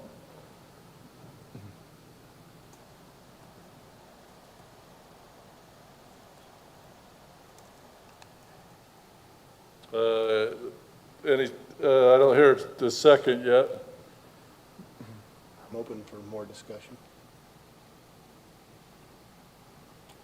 So I don't know if you want to wait for a second or not. further discussion then? I didn't hear an answer to the question that Lisa was looking up. The answer is this will be the 13th, so we currently have 12. I would tell you that we have a compensation issue. We have a serious compensation discussion being discussed in the budget. And adding a day that is not a common day, I'm not aware of a single client who recognizes it as a paid holiday. There may be other cities. I question the need. To be perfectly honest, the vast majority of paid holidays become personal project days, and I don't know that they help anybody recognize and remember anything. Home Depot, Lowe's, that is their best days of the year because everybody's doing personal projects. And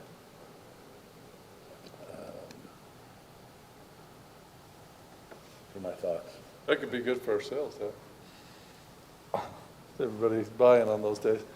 It's always a difficult one for me because I'm private sector and I'm probably a really bad boss because I got about 6 or 7 days holidays. That's about it in the private sector. So, but so it's tough for me to see. I don't know how other cities or banks or usually have governments and banks that are closed on the not the well-known holidays. You know, your Veterans Day, your Columbus Days, all that sort of thing. So, I appreciate the staff responding quickly. I mean, Governor Cox has barely signed it. I think they wanted to get on top of it, but and I did look. I think the state legislature unanimously approved it, didn't they? But I think it was like a 24-0 vote if I read right. But My personal opinion is, though it's couched as a approval for a resolution on our personnel policies, which relates to paid holidays, I think it's a recognition of continued freedoms in our country. I hesitate being critical of it because of that. Yeah. I do. At the same point in time, and not to be critical of Europe, but we're moving more and more into a non-productive society, in my opinion, and I just think that you get enough is enough. If I can respond to the question of other cities who have adopted, I have a list in front of me right now. Again, not every city responded when the question went out to the city managers, but there's 4, 6, 8, 10 cities have already adopted it, and they're 10 in Davis County or 10 in the state. in the state? Again, just 2 has replied, which is more than half who replied. And then you have a number of them who have no, not yet, but they are intending on it, particularly since the state. Again, this is, again, looking at it as a federal and state holiday, which would be consistent with other holidays we've recognized. And going to the question of the private sector, yes, that is definitely different. Not a lot of private sector recognized July 24th as a holiday.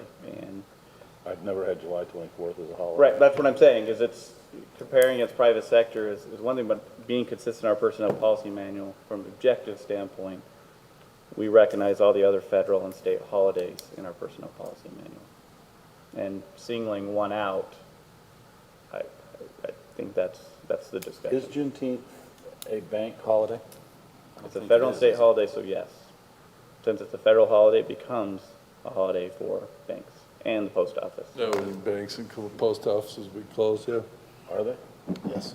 The post office Well, doesn't it's- always go on the federal holidays. That's true. Councilman, it's got to realize, Probably won't this is get it. brand new. President Biden responded on June 17th, last year, 2 days before, and our legislature responded on March 14th. It was just signed over a week ago. We could Like- let it, we could look like at it a Governor little Cox. longer and see what some other cities are doing. But For me personally, I don't care what other cities are doing. I'm not sure I care either what other cities are doing. I do think this is an important day to recognize. But I also, because I'm from the private sector, am concerned about just adding more and more holidays. That's my only concern when we do have budget crunch issues. But supportive of this particular day, I think Brant brings up a really good point that this is very consistent with what federal and state, I mean, it is recognized federally and with the state, and the city has typically followed that. So I'm not opposed to it. I am concerned about the budgeting issue and, just adding additional holidays, but not opposed to this particular day. That's, if we don't, I'd still like to somehow recognize it. I think it's a very important day, and I don't want to diminish the fact that it is, something that is a very important day. I just don't know that we can go with, hate to raise taxes 40% and then tell everybody we're giving them another holiday.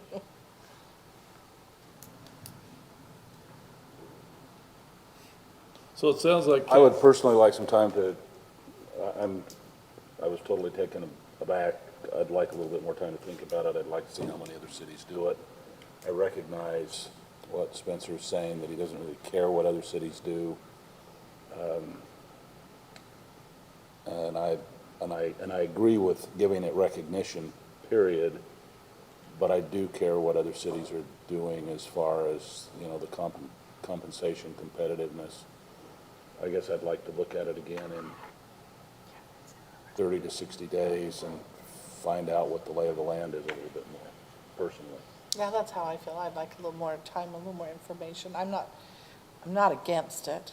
I'm just not 100% for it tonight. Just would like a little more information on it. Maybe a helpful piece, just as I'm thinking about this, at one point in time when I worked for the state, they did take away our Columbus and Veterans Day, one or the other, maybe both. I don't recall now. Maybe those are recognized holidays for state employees once again. But I guess I'm wondering, are cities, if they're recognizing Juneteenth, are they taking away some of the other holidays? The state, at least at one point in its history, did that. I'll say from the private sector, our company recognizes Juneteenth. Do you? You recognize Veterans Day and Columbus Day? Not Columbus Day. I don't think, but yes. I'm just curious, I'm I asking. don't think on Veterans Day either. I'd have to look at that, because I don't. I come from a discipline very similar to what the mayor's is, and But I they don't- were very skinny on I work at holidays. a different type of setting within my own company, so I work on the 24th of July sometimes, and I work at 10:30 at night sometimes and 4:30 in the morning sometimes, so. Again, to me, it's, I understand that the resolution as presented by staff relates to our personnel policy, so it's being tied to days off and therefore compensation, but for me, in recommendation, it's more a recognition of what Juneteenth means, and in this part of the world, it's something that's new for us. I'll make that candid observation, and How long has your company recognized it? well, it's just been new. I think that's what you see from the state legislature is the federal government did it in June, but when is our legislative session? Well, it doesn't hit until that later time period. So the gap in time period, I think, is just a function of Yeah, when the legislature Next meets. available time. That's exactly right. And so, you know, I don't think they were mulling about over the last 7 months. I think they just aren't in session, and therefore, we're doing it for that reason. But again, what I was trying to actually go back and look at is how often is a federally recognized holiday enacted, and I just don't think it happens all that often. I'm trying to look it up on Wikipedia as we speak, but again, for me, it's more a recognition, and again, Bill, to your point, what is Memorial Day? Memorial Day for some is visiting the graves of those that died in service or beloved ancestors from our past. For others, it's a day on the lake, barbecues, or a combination thereof. But I don't think that takes away from what Juneteenth really means in terms of moving forward with freedom throughout all citizens in our country and trying to do better. I'm 100% in agreement with that piece of it. And again, mine is just more from the personnel side of things. If this is appropriate, considering our budget considerations, and maybe possibly considering switching for Juneteenth for one of the other holidays. Well, based on what I'm hearing, we had a motion, we didn't have a second, we have further discussion, that maybe you would like to get through the budget cycle and get some of those things set, or revisit it again, is that what I'm hearing, or? So can I make a substitute motion that I would like some additional time to think about this and would like to see it come back in 45 to 60 days, giving all of us a little bit more time to think about it. So you want to come back in June? Does that get us out that far? That's how far 60 days is out. 30 days. I would just encourage you, I appreciate what is being shared tonight, but I would encourage you, if you're spending this time, to truly read up on the importance of Juneteenth. We don't hear about Juneteenth here in the West. We just don't. But particularly in the South and on the East Coast, it is talked about, it is recognized, and it is discussed. So it's not just some made-up holiday to accomplish any political motives, at least not from my perspective. It truly is considered a second Independence Day, and that's the significance that it carries. So, again, switching it for another holiday such as Columbus Day, I don't think is unreasonable if that's really what the concern is, and I don't want to necessarily diminish Columbus Day or Indigenous Peoples Day or whatever you want to refer to it as, because that also carries some importance because we have what we have today. And so I don't think there's necessarily a holiday that I think they all have some importance and just being consistent with the federal and state law. But again, Juneteenth does carry a lot of importance in this country, maybe not on the West, and we just haven't heard it because it hasn't been taught. How long in your mind has Juneteenth been, I mean, obviously, new federal law. 150 years it's been celebrated. Well, I spent the first 25 years of my professional life in Michigan. Frankly, never heard of it. We're talking about the South, so Michigan wasn't but you said the necessarily a part of the You said the South and Midwest. I'll call Michigan Midwest. I'm just kidding, but again on the South, I was taught this when I was going to Weber State by a professor who spent time in the South, so it was introduced to me, and I found it fascinating. Again, so if you're going to spend the time, I would take the time to understand Juneteenth. As a person with a bachelor's in history, I spent a lot of time in the Civil War, and there's definitely a lot of critical importance to Emancipation Proclamation is a great deal, but this is truly that moment. The 13th Amendment came even after this had occurred, was ratified by the states, I believe, in December of that year. So the 13th Amendment is what actually made it official at the federal level, but this date does carry that freeing of the last black slaves in the South. As a point of interest for the council, there are two federally recognized holidays where banks are closed, but the stock market is open. That being, any guesses? The banks are closed, but the stock market is open? Veterans Day, Columbus Day. Veterans Day and Columbus Day. Yeah. And so in the private sector, you see that exchange probably where employees can pick one or the other day. But my motion remains unamended.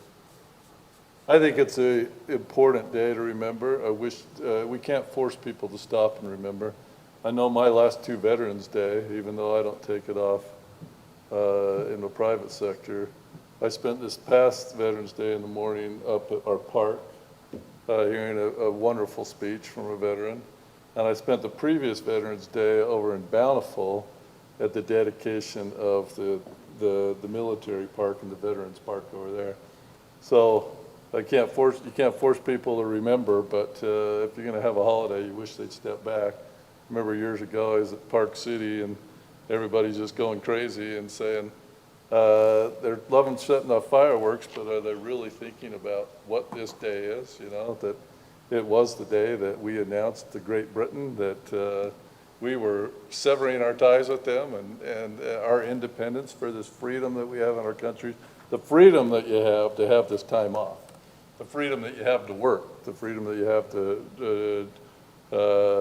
worship. And so I just wish those people, as you give them these days off, that they could at least stop first hour of every day and go over why you're taking this day off. But because it is meaningful. This is a crucial event in the freedom of our country. You know, you could get me going on. I spent 2-3 days, 8 hours a day, just at Gettysburg. Just, I could tell you everything that happened there, and if you take that time to really understand it, but we can't force people to take that time, fortunately. If we could, and I knew everybody was going to celebrate it, I'm all over it, you know?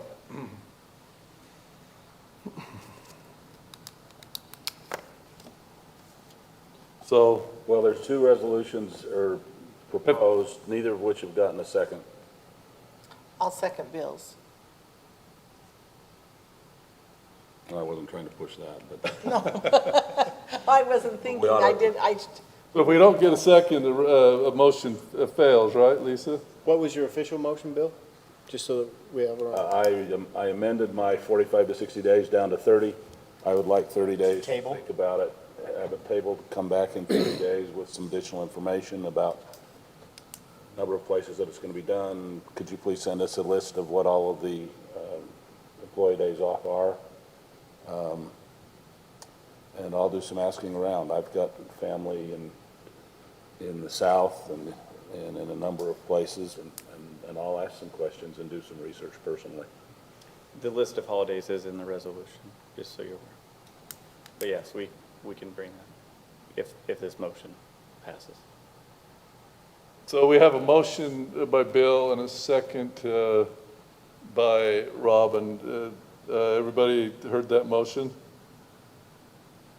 So we've had further discussion during that time, so I guess we need to vote on this motion since we have a first and a second. So, Councilman Meekum. Aye. Aye. Nay. Aye. So it appears that passes 3-1. So what is that, 30 days? 30 days, yeah. Either do May 3rd or May 17th. We'll bring it back the first meeting in May. First meeting in May, yeah. I mean, right. if we're going to do it, we ought to get it done so that people have time to think about it and plan about it. And if we're going to change something else, so be it. Great, perfect. Thank you so much. All right, let's go to the Drought Resiliency Project grant. Who's talking about this? Kevin's not here. Is Mike talking about it? Brant, you talking about it? Mike is, Mike? and I'll support Mike. Do you want me to introduce it, Mike? Sure, if you want, or I can, either way. Go for it. We're applying for another grant, $5 million grant to do drought resiliency. It consists of 3 projects. Number 1, replacing the Porter Lane well with one that's a little bit further up above Main Street. The second is a aquifer recharge and storage. We've got a location that we're kind of looking at. Like I say, we're still in preliminary study on that. Then the last one was the water line. We have to upsize the water line if we put a well on the south end on Main Street from 4th South to 1st South. The Ferguson group felt like we needed to have 3 good projects in there. The grant that we're asking for the city to support is a $4 million grant with the city matching a $1 million grant. So Right, so this is, again, having those funds, this would be a great opportunity, Aquifer storage and recovery. Kevin, Mike, and I had a great conversation on location, where that possibly could go. There's some great opportunities here. I still think we should pursue a Utah State Geological Survey to understand our aquifer a little bit more, to make sure our location is a great location, that we're actually charging the aquifer, and then the well, of course, can pull from that same aquifer that we're recharging. we have to have this submitted by Friday, So yeah, this is the resolution saying that, council, you're willing to commit $1 million to this project if we were awarded. And at this time, I would argue that our ARPA funds would be the funding supporting this if we were awarded. With the possible exception that we've already spent them twice. Not really. We were awarded the water tank, well, not official yet, but that frees we're that. waiting for groundbreaking. And the purchase of the land is our match, could go towards a match for that project, so, anyway. I absolutely agree. I think we ought to do it. I'll make a proposal that the council support the grant application that Mike's outlined. Resolution Resolution. 22-10. A hearty second. Thank you. We had a motion and a hearty second. Do we have any hearty discussion? Mike, can Oh, you we just, got hearty discussion. Gina, go ahead. Mike, as far as all of these projects that are going in for this grant funding, I believe they're all in our water master plan, correct? Yeah, pretty much. This one's kind of took us by surprise a little bit, and we actually grew a little bit, so, you know, Okay. the Main Street job, we've had that earmarked. The replacement well is kind of new, as well as the aquifer recharge storage spot, so. I think it's common sense. If we can get $3 million and we have to put up one, Right. we'll figure out a way to make it work. Yeah, yeah. I just wanted to point out that some of those things we're gonna be paying for anyway, even if it is a few years down the road. That is something to be considered when we're looking at that $1 million, that this gives us a lot of bang for our buck. What's the timeline on the grants, Mike? You know, on the reservoir, I thought it would be being built right now. So it just depends, I mean, on how fast they approve it, you know, like I say. Ferguson given a timeline maybe on this aquifer I'm not recovery aware in of Main one Street? that's out yet. I mean, Okay. it's got to go through so many approvals and everything else. Congressman Stewart has to accept it as one of his projects, and then it moves down, it just keeps going, and you know how timelines go, but Okay. like I said, the reservoir, I actually expected thought, worse. me and Kevin was hoping that we would have bid the reservoir out last, probably October. Yeah. And so we're also, as a FYI, we're kind of thinking that if we see the grant money, we're probably looking to maybe hold off, you know, because you remember I asked for 700,000 because of the cost increase on that. And so we're hoping that by waiting, we can maybe get that price to come down, is what we're hoping. So, you know, I mean, that's our part, right? So we want to keep that as cheap as we can. So. We have a motion, And a second. and a second. We had further discussion. Further discussion? Let's vote on it. Councilman Meekum. Aye. Aye. Aye. Aye. Passes unanimously.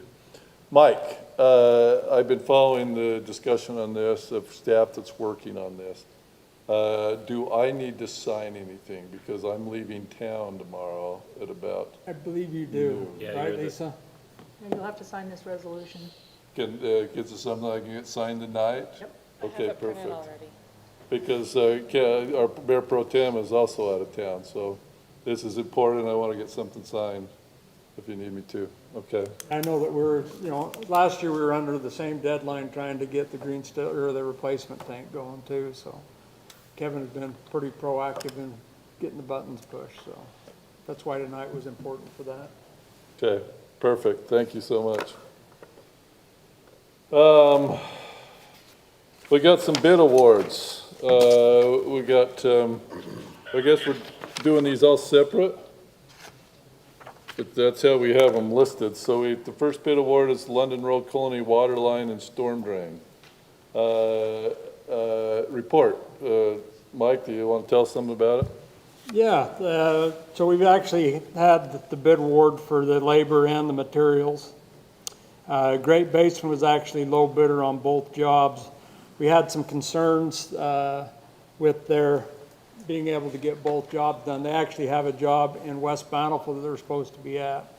In talking with these guys, we found out that we don't feel like they're capable of being able to get it done in time. And they were happy to allow us to award the bid to Orman on the other one. Let me give you a quick summary, a timeline that we're at right now. On London Road, the irrigation's in. If you guys approve if the city council approves the culinary water line to Great Basin, they'll be starting in the morning. So they've got to get all their documents signed, but they're anxious to get that done. What that does for us on both jobs is hopefully, and you can't hold me to this, but hopefully by June or towards the end of June, it's all paved and done. That's a fast deadline. But I feel like, I hope we can get it done that quick. It'll depend on our asphalt contractor, but it'd be nice to have those jobs done and over with so that we're not dealing with dust control and everything else. But Mike, just maybe jumping ahead, you were saying that you want to based off of scheduling or manpower, Ormond on the London, and jumping ahead, Cottonwood would be Great Basin? Cottonwood would be Ormond Construction, Great Basin would be London Road. Sorry, did I say that wrong? I was just looking at the bid tabulations, because the differential in the bids for London Road are super tight. I mean, that's $2,300, but the differential on the Cottonwood Drive project is 14 grand. So I'm thinking if we took the low bidder on the higher differential, we'd save money. So Great Basin on the Cottonwood project and Ormond on the London Road. Right, and so what we would see on that, if we awarded it to Great Basin on both of them, you would see them getting London Road done. That would sit until we could do the asphalt on it. They would go to West Bountiful and do that job, and they said that might take a month. No, I'm not saying do the same one. I'm saying reverse the awardee. Kevin talked about that, and I'm not sure why. Well, I do know why, because they're already done London Road with the irrigation. So Great Basin knows where all the stuff is, and so he felt like it was better to go that way. So Was to we're give it to willing, Great Basin on the London Road on the job that they're already mobilized in on. And I'm sure that's why we've seen some of the cheaper prices, I would guess. but we'd still be paying 12 grand more than if we did That's it what Kevin was saying. Yeah. opposite. That's what I'm worried about. Yeah. So, So we're paying 12 grand because somebody might know a street better than another contractor? yeah, and they're working on it. I mean, they know where the utilities are, they know what's going on. So, I see his point. There's no way that we can move that at all then. I'd have to get with Kevin on that, that was his part, so, we talked about it, and, Great Basin was happy to let Cottonwood go. That I think they wanted to do, London Road because of their, so, So if they already got equipment on they site? already got equipment on site. My challenge is I don't kind of care what a contractor wants because they have stuff on site. I care more Well, you about could actually saving make them money do for both our of them, but you're just gonna be citizens. for them to. No, and I'm not finish saying one job have and move the other. them do both projects. Again, I'm saying, hey, I know you're up there, but you're gonna save us 12 grand if you go to this project and we have Ormond do the other. So where Weaver Basin isn't quite done with Cottonwood, I think that what you'd see him do is probably go to West Bountiful for a month and then probably come back if that's what you want to do. I just want to be conscientious of taxpayer money. I agree. And to me, it's like trying to get the job done to where the citizens aren't having a bunch of dust and everything else, Yeah. Well, I'm inclined to agree with what Spencer says. At the same point in time, I think I'd probably, for that small an amount of money, go with what Mike suggests, would be my inclination. How many city employees do we have, by the way? 60. Plus or minus. FTEs, basically. Yeah.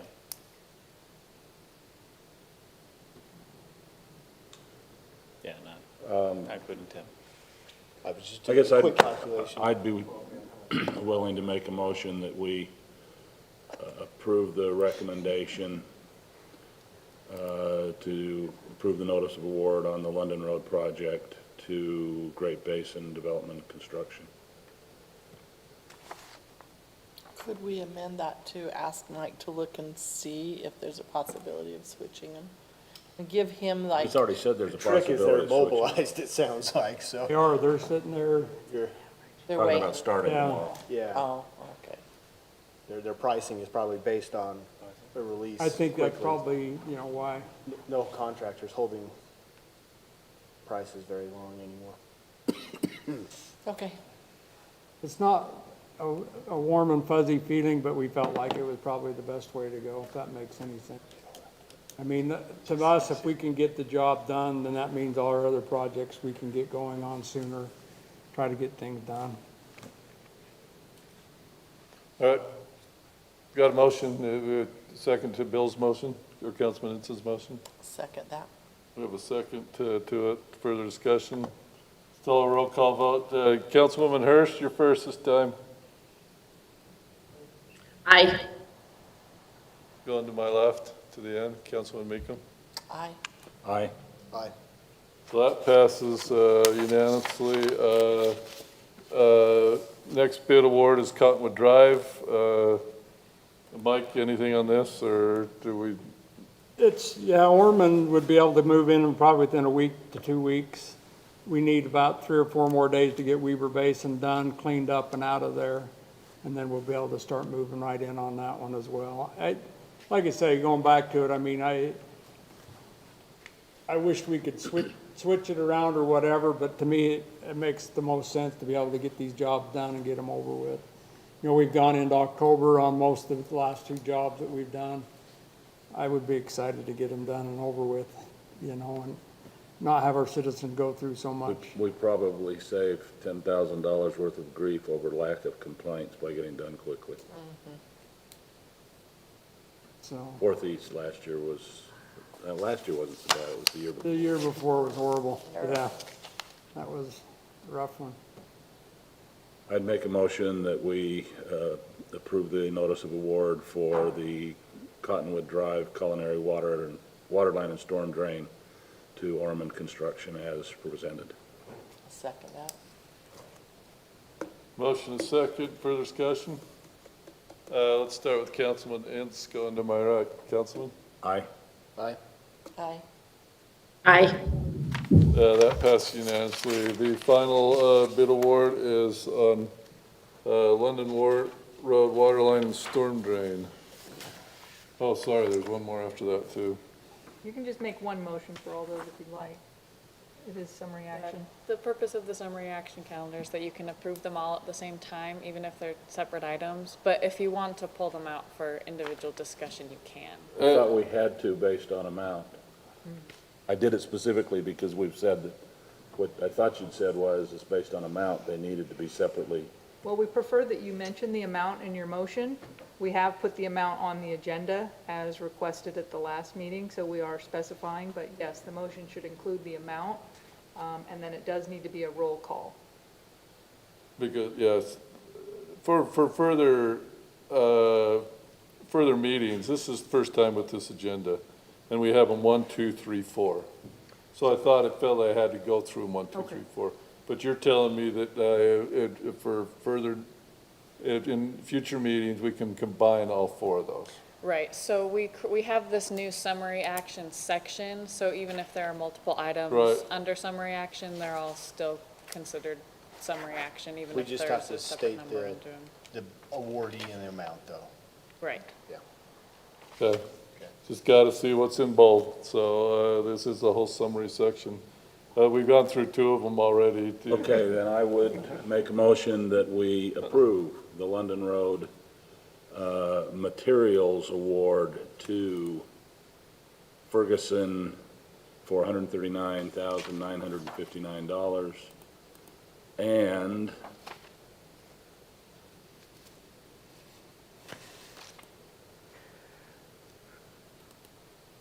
Yeah, we're gonna go back to Cottonwood Drive. Waterline storm drain, Cottonwood Drive. yeah, the water line storm drain for Cottonwood Drive. Yeah, I'm trying to find the contractor though. Ferguson again, Ferguson in the amount of $121,987.25. $121,987.25. Sorry. No, you're good. Down next time. Do we have a second on that? Second. Motion and a second. Let's do a roll call vote. Councilman Summerhouse. Aye. Aye. Aye. Aye. That passed unanimously as well, too. Okay, thank you. Let's go to the minutes of 3:15. If there are any changes to these minutes? If not so, I will let's accept the motion to approve. Motion to approve the minutes is presented. Second. All in favor, aye? Aye. Aye. Opposed? All right, next thing, I sent out to each of you the appointment of Blair Parish and Cynthia Parish to the Landmarks Commission. Do I have a motion to approve those appointments? Motion to approve Blair and Cynthia Parish to the Land Parks. Second. Second. All in favor, aye? Aye. Opposed? Aye. All right, I just got to get us one more planning commissioner, and we just haven't been able to talk, and we get the Whitaker beefed up with the one or two more, and we're Which all, planning commission member are we short? Didn't you replace me already? we had a health concern with the one that was approved, Oh, where they were able to, unable to take it. okay. Yeah, okay. Okay, let's go to council report. Councilmember Hirsch, do you have anything on council report tonight for us? Yes. Can you guys hear me? Yes. Okay. Didn't know if I'd taken you off of mute yet. So I've been working with, the mayor asked me to be a liaison with Jewel Creek Irrigation Company, and I have been in communication with Robert Burns. It appears that we will begin watering on May 15th as the rest of Weber Basin Water Conservancy District begins. We do have stream flows in the creek. They're not significant this year. They will use that water to test and pressurize the system. They'll store what they can in the reservoir, which is pretty small, but there's not enough water to do any watering before May 15th. They would end up having to repressurize the system. So just so. Did you say May 15th? I thought it was May 1st. May 15th. I think it's May 15th. Thanks. Nope, that's fine. Okay, I was gonna say, I hope I'm telling you that right. So that's what's gonna happen with our existing stream flow. The other discussion item that has come up is the Flip Your Strip program. I have had lots of questions about that from various members of our community. If you want to know the website, it's www.utahwatersavers.com, and that's where all of the information is. I would like to request that we allow some information about the drought conditions and maybe the Flip Your Strip program in the next newsletter. The reason being, I recognize that we do not provide the secondary water, but I think that with the drought conditions, we want to make sure that we also protect our culinary sources. And I'm not exactly sure what we need to put in that, but we probably need to move quickly. So I would just like to put that before the council that we maybe need to have a discussion about that and what would be appropriate, and would like to request that we put that in the newsletter. And we're not participating right now in the Flip Your Strip, are you, here in Centerville? No, we're not. And if we want to, we have to adopt an ordinance. And I think I've talked with Brand about that. I'm going to let him discuss that further because he knows more of the details on where that is at. I think it's really important to realize as I'm talking to various communities along the Wasatch Front, we may have communities around us that are greener than we are. And so we might get some kickback from residents for that. And I just think it's important that we understand what is going on. And, we just don't have as much water. Weber Basin has lower supplies. They have purchased back, I think that's 14,000 acre feet from Central Utah Water Conservancy District that the Utah County area and Central Utah covers like this eastern portion of the state as well. But anyway, they have done, I think, all that they can do, but we may drive into Salt Lake and see greener lawns than we may have. So the other thing that is important to know from Jewel Creek, they are likely not going to allow watering in the park strip. I did discuss with Robert the concern that if we were to adopt this ordinance from the city that meets the Flip Your Strip program requirements, that would impact. The Flip Your Strip requirements definitely require living lawn in your park strip before you can before application, and it has to be checked. And then the flip your strip requirements also require living plants in the park strip after. I'm talking to a lot of people who are just like, I'm just going to get rid of everything living in my park strip. That's fine, but that does not qualify for the flip your strips. So if our residents want to get those rebates, they have to have living lawn in the park strip, and then they have to replace it with, it has to be drip irrigation, it has to be living plants. So just to give you guys a little bit of a feel for what those questions are, there's already been some chatter on social media about it, and I just want to help us to get the information out correctly so people aren't upset. My other question would be, people that have sprinkling systems, some of them water their park strip and part of their front yard. I mean, are they going to literally require people to redo their entire sprinkling systems? That could be, number one, super expensive, and number two, you can't even get a sprinkler repairman to come. So I almost feel like It's really not that difficult. All you gotta do is cap your park strip heads.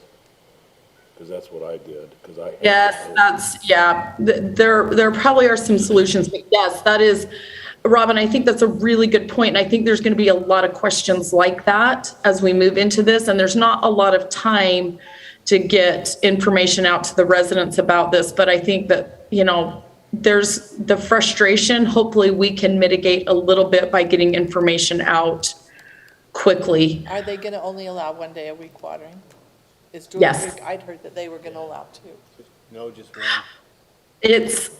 He did tell me they allowed 2 days, but you still can't exceed the time. So if you have the pop-up heads and it's 20 minutes, you can do 2 days, but you still only get 20 minutes total. So you could do 10 and 10. So yes, he did mention that. So that's a good point to clarify. The Rainbirds, I think you get 40 minutes instead of 20. I do think that this ordinance for the city, I want to make sure through all of this, my biggest concern is that we possibly consider some language in this ordinance that the city may choose to adopt for the flip your strip, that we are protecting our culinary water sources. I think that will be a very easy target to keep lawns greener. I thought that what Bruce Cox mentioned last week, just, about the crown of the grass and, ways to keep it maybe dormant but not dying. I think some things like that would be good as well. So I'm just throwing these things out there after my discussion with Robert Burns.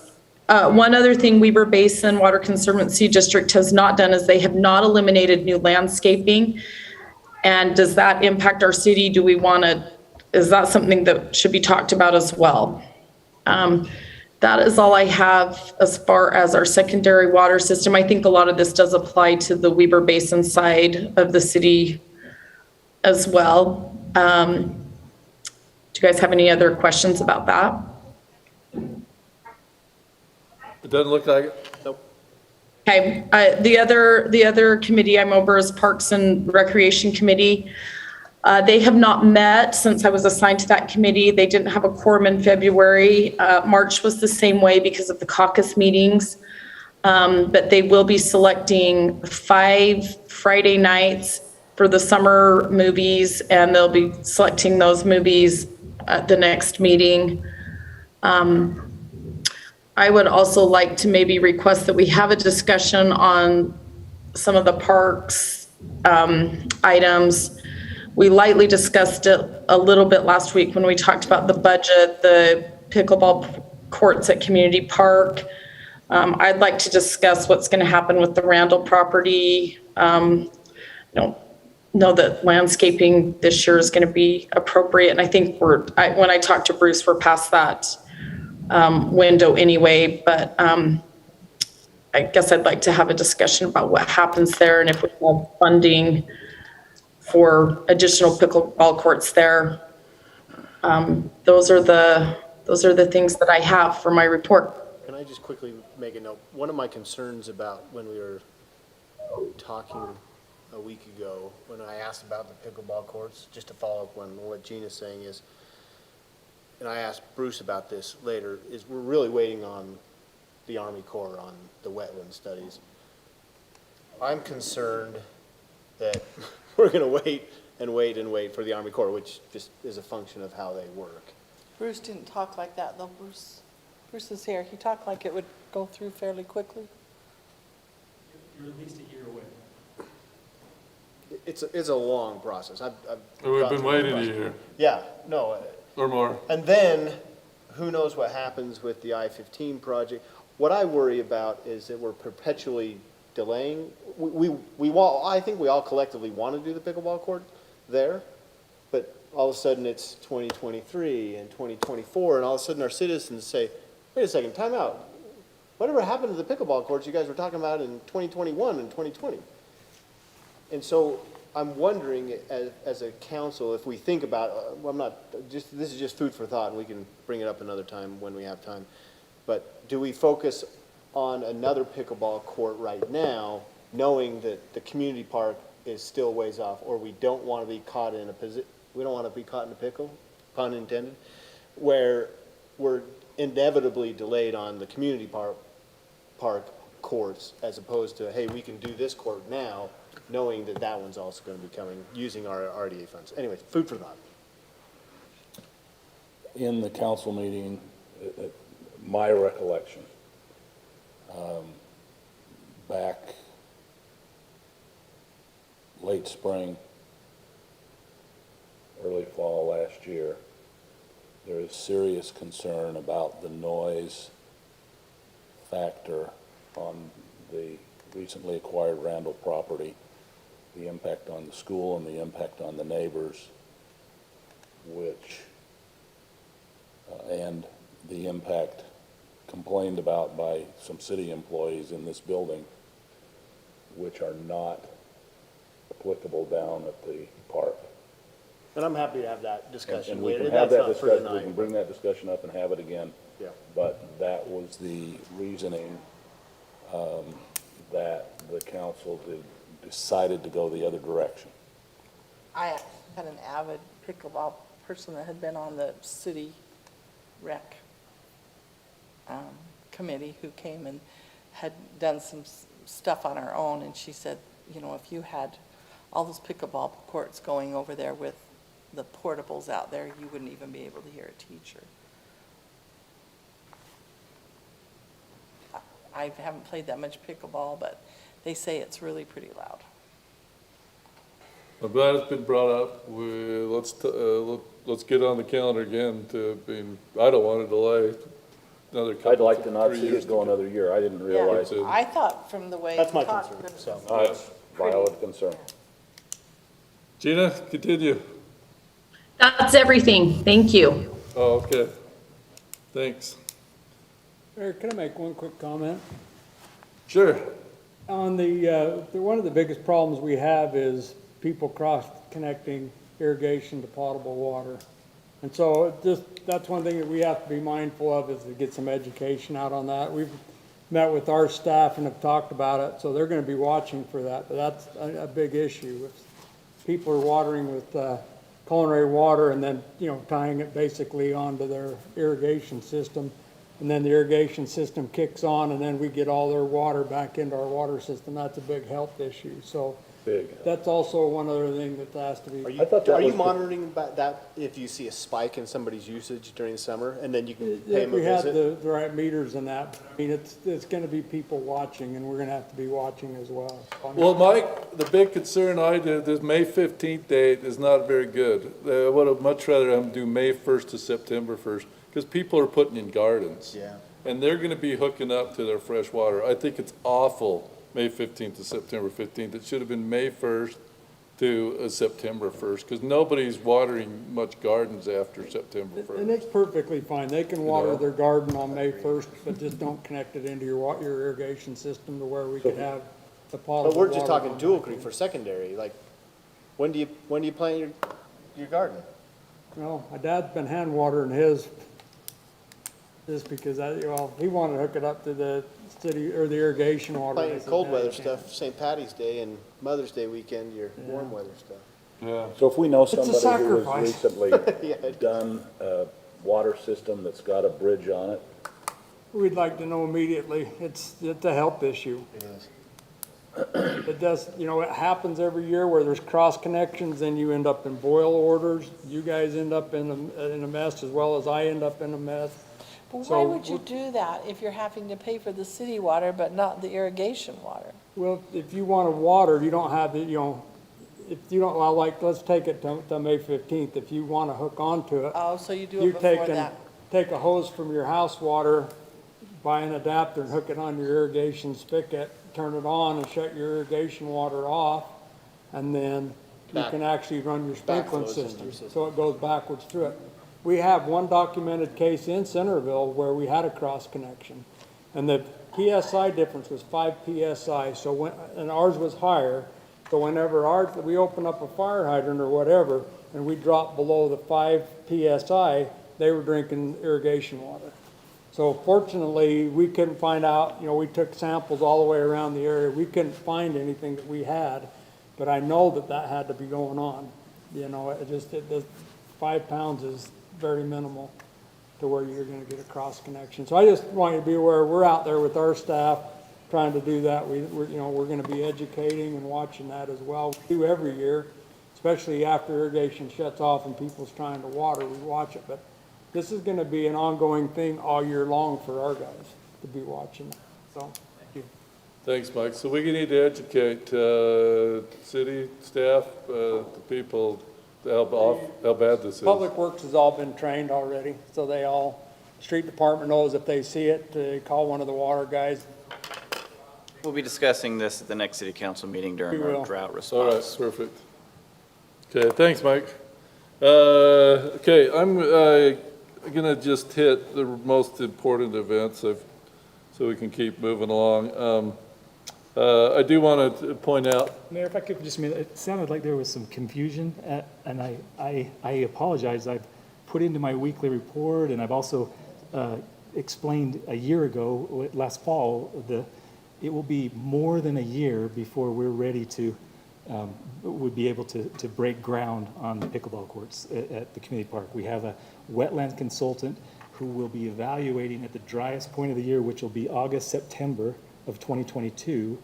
And then with that, submitting an application to the Army Corps of Engineers, as quick as they can turn that around and give us some mitigation, we could get that mitigated. And then we would apply for a grant, a matching grant, which would be due in next May, so a year from now. And then if we get that grant awarded, it would be in the fall, September-ish, that they would award that grant. We would then submit plans and final plans and everything. Construction would start in the spring of 2024. So Assuming that you get your, the matching grant.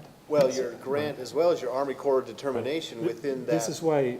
6-month period. And Last that's- September, I was promoting, because I knew these are slow wheels to get turning, and it will take you possibly a couple of years to get this done on another location, whereas you could have put your irrigation system in last September and had final plans and concrete poured before the end of the year, 2021. You could be cutting a ribbon right now, 2022, on a brand-new facility. So that's why the Parks and Rec Committee as a whole recommended it, and also your Parks Director recommended it, mostly because this would give you an opportunity to have a facility 2 to possibly 3 years earlier. thanks, Bruce. I'll reserve the frustration I have on an organization that won't move on a little piece of acre of land that's doing them no good at all, and they've already mitigated a parking lot before. I mean, Breeding of mosquitoes I'd is like all to they're get doing down there. somebody from that organization and put some sense in their head, but, I mean, it's crazy to me. But, okay, let's move on. That was my mayor's comment. Now, Utah Healthy Community. I was with Bryce this morning. We're getting that award. We're receiving it down at the League of City and Town meetings on the 22nd.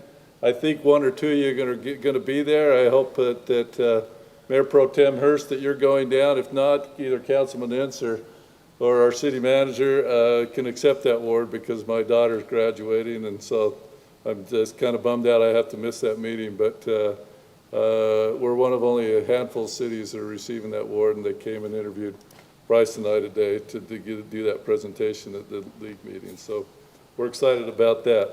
I received a email from our residents in our community that was involved with the trailer park, which is now CW Land is building on, that the last trailer was just sold. He was just updating me. We were able to store, Udot was very gracious. We had reached out and then we were able to store a couple trailers on that lot, and they got the last one sold just in time before Udot needs the land for the West Davis Corridor Highway. As he pointed out, they don't get top dollar for them, but they did get something. And so all the good that everybody did during that time, it still reverberates today. The next thing is Youth Council had a successful meeting up in Logan. Bryce probably talked about that, but they were up there getting training with other youth councils, and overall, in talking with Bryce and a couple of the members, it was a really successful event. Then the last thing at our COG meeting, we were told about this Davis Remembers, the 9/11 project. This is something that the widow of Major Taylor is involved with, as well as a couple other people. So they're doing a kind of a commemoration. I don't know if any of you have been to the museum in New York where the towers went down. I have been. It's a great museum. They're kind of doing a mini one at the Legacy Center in Davis County between September 8th and September 10th. Was set up on the 5th and 6th, and they are looking for anyone who wants to help to be involved. Volunteers, both individuals and businesses. For each Davis County city, do we currently have a military or first responders memorial in our city? We do, with Freedom Hills Park. And how would we like to visually showcase our community or city? Each city will have the equivalent of 2 4-foot by 8-foot photo boards to fill with either one large or several small images. And so we need to be thinking of how we would like to present ourselves, and if there's anyone that you know in the community that wants to be involved and volunteer on that. My next meeting on that as part of COG is on Thursday, April 5th, 14th. So it should be a neat event and a wonderful event to get involved with for those that may have some interest in getting involved there.